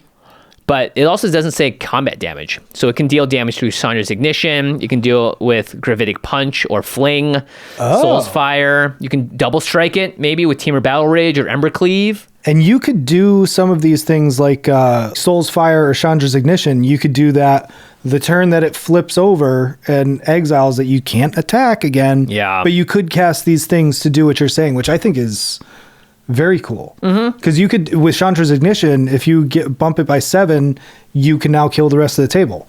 Yeah, pretty interesting. The front side's cool. It destroys each non-land permanent with mana value 1 or less. I think in like those really competitive games or people that just are running tons of elves or whatever it is, could wipe out a big chunk of the board and then exile all graveyards too. So I actually like this a lot. The first 2 abilities are very relevant. It will destroy your own stuff though, so be careful. You could totally build around that though. Yeah, or just play around it too. Right, Just exactly. know, like, you know what, I'm just going to wait to cast my stuff because after I do this, it's going to blow all that No stuff Soul Ring yet. Yeah, exactly.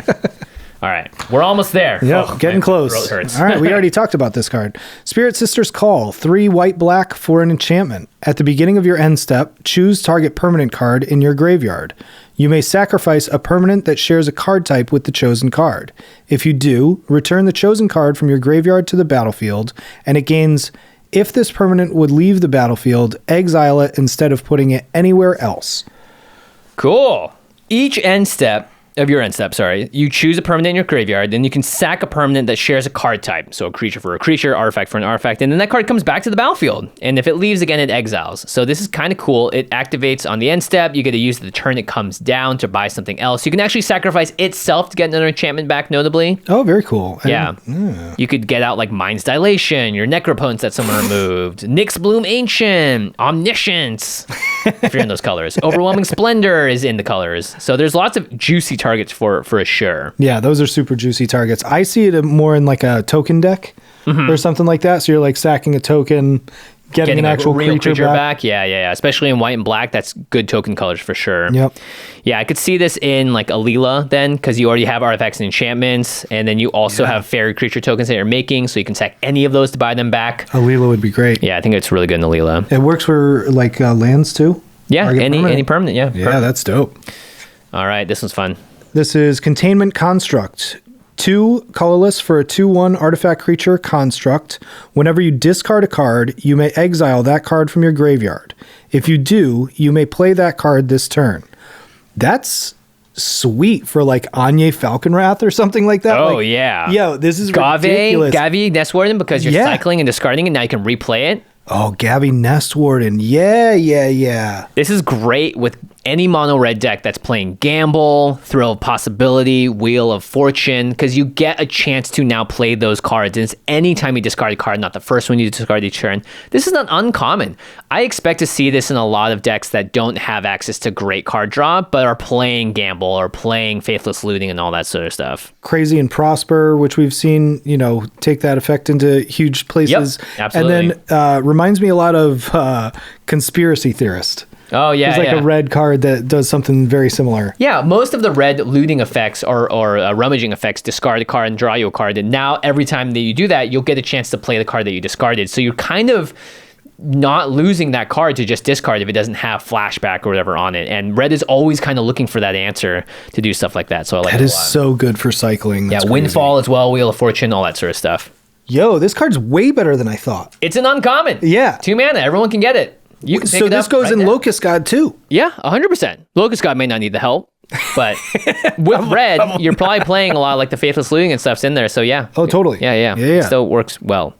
All right, this next one we won't talk too much about. It's Mech Titan Core. 2 mana artifact vehicle. It's a 2/4. You can pay 5 mana to exile Mech Titan Core and 4 other artifact creatures and or vehicles you control. Create Mech Titan, a legendary 10/10 construct artifact creature token with flying, vigilance, trample, lifelink, and haste. That's all colors. When that token leaves the battlefield, return all cards exiled with Mech Titan Core except for Mech Titan Core to the battlefield tapped under their owner's control. So you can crew this for 2 to just be a 2/4 for 2 as an artifact vehicle, but really you're trying to pay 5 mana, get rid of this and 4 other artifacts, and then just make your Blue Eyes White Dragon, Voltron, Totally. whatever it is. It's a 10/10 flying, vigilance, trample, lifelink, and haste. Not hexproof, so it can get bounced. But when the Mech Titan Core leaves the battlefield, the token it makes, you get the other cards back. So Which is pretty crazy. Like that's yeah, you can really, get enter the battlefield cool. effects as well in creatures. There's lots of different things you can do there. I like that a lot. Yeah, there's a lot of play styles that this fits. Also, the art is really cool on that version. Yeah, it's a totally ridiculous card though. You have to get rid of artifact creatures or vehicles, so Mycosynth Last does work here. If someone stifles the trigger, I'm so sorry. You lose everything. If you do this, you exile them. Someone's like, all right, Sublime Epiphany, you can't do that. Yeah. So don't let that happen. Don't fly too close to the sun. Do let your dreams be memes and Titan cores or whatever at this point. Mech Titan. Please let us know if that does happen, and we will apologize. Yeah. We're sorry for your loss. Yeah. All right. I saw it actually happen on stream. Kenji did to someone, Numatanami, and there was like you could feel the tension in the air as the person just sort of looked at what happened, looked at their board that just got decimated, and then just conceded. Oh, that's 100. That's 100% a situation where you go like, really, Joe? Dude, I just Jimmy. I drove 40 minutes Bro. to come here and play with you guys. It's our first time playing in like 2 years, dude. Dude, you could just not. Oh my God, that would be so rough. We've all been there though. Have we? I hope not. Well, that's the kind of thing that would make me almost want to throw my deck against the wall or something. Remember when I milled you? Yeah, that was limited though. That was limited. That was a little better. Craig double milled me in this limited night that we had, and I got so angry I threw my cards at him. This was like 10 years ago though. Still my favorite EDH story. It's not even EDH. It's not even EDH, yeah. All right, so Mirror Box, 3 mana for an artifact. The legend rule does not apply to permanents you control. Woohoo! I love this. Not only that, each legendary creature you control gets +1/+1. What? Not only that, each non-token creature you control gets +1/+1 for each other creature you control with the same name as that creature. What? This is... The best card we had similar to this before was Mirror Gallery. That's 5 mana and only has the top line of text, which says the legend rule doesn't apply. Yeah, which was clearly created well before they kind of understood the power of that and stuff like this.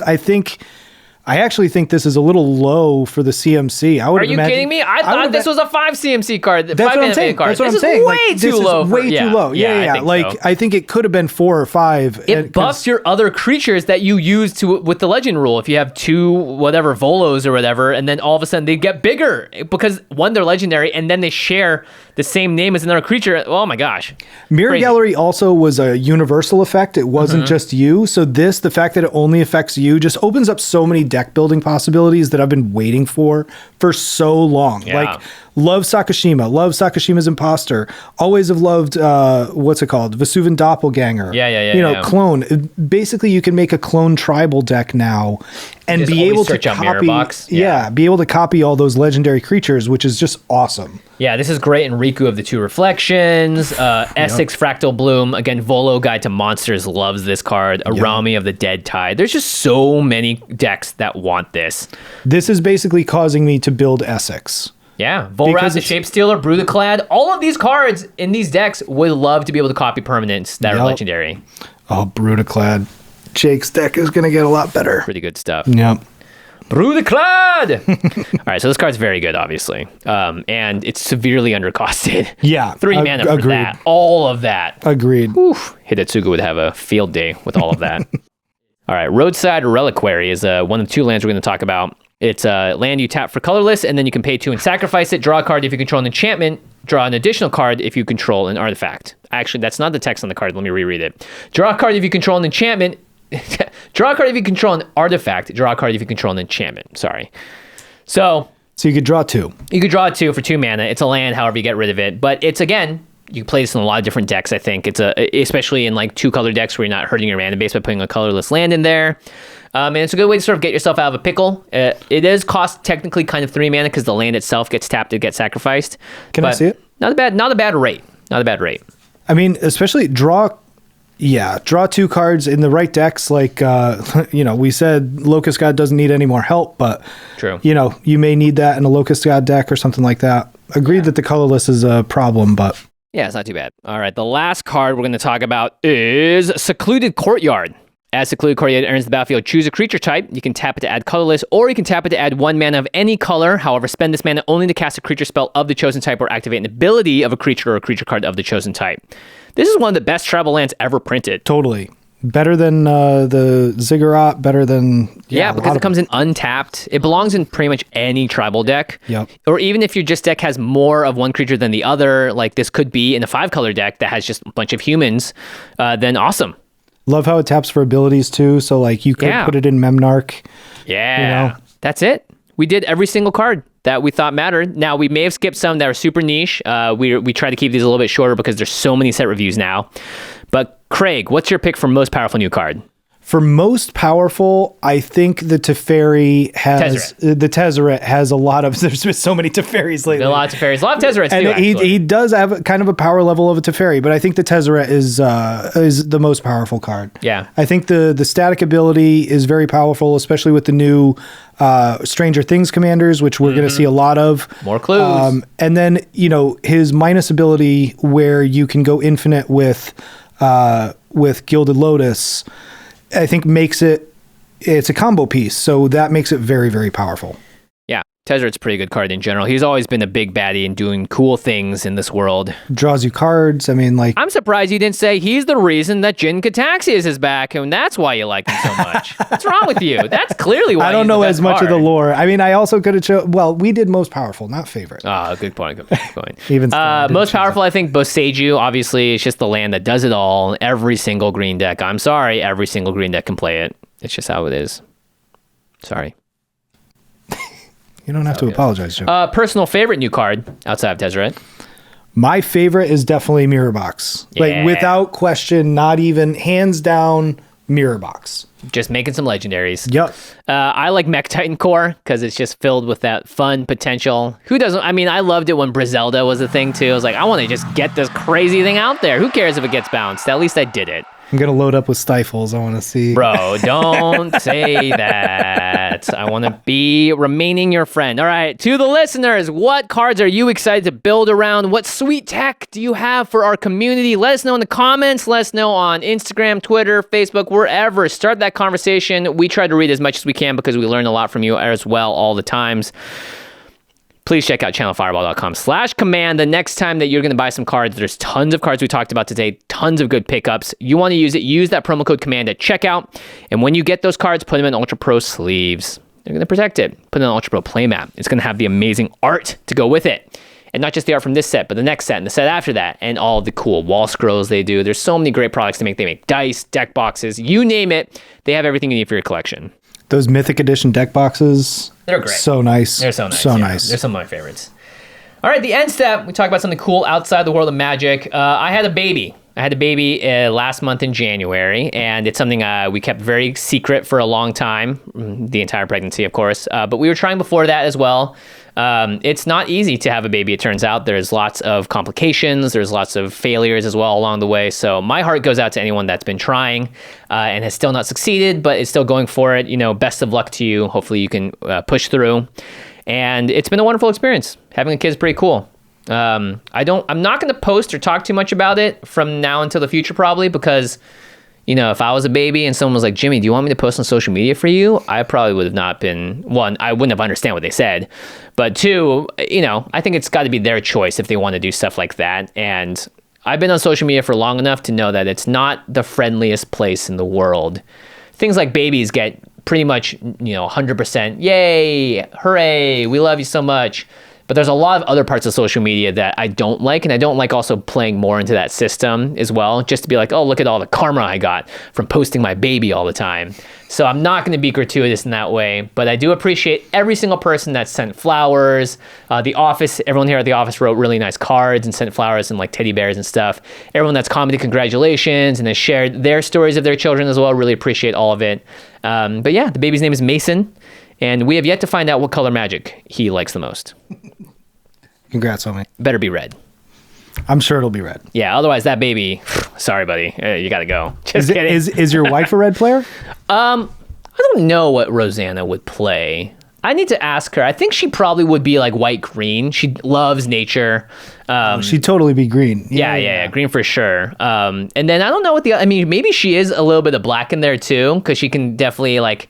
She definitely can be cutthroat at the same time, you know, and life as a resource, all that stuff. I think she would be down for that idea. Maybe Mason's a Jund player?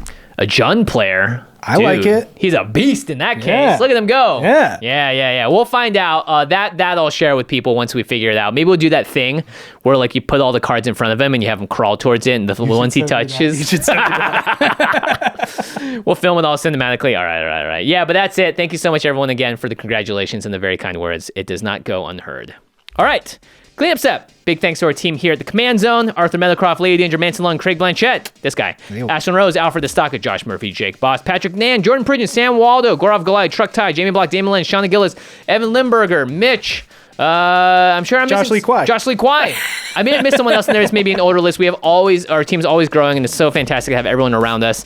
Big thanks as always to Jeffrey Palmer for the living card animations that live behind us on set. He didn't do this one, but he does the ones that start in the show at our YouTube page. So big thanks as always. You can find him at Living Cards MTG online. Okay, my throat is about to drop out of my chest. Seriously.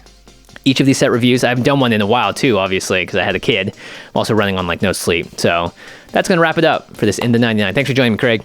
Later, bud. See you all next time. Peace.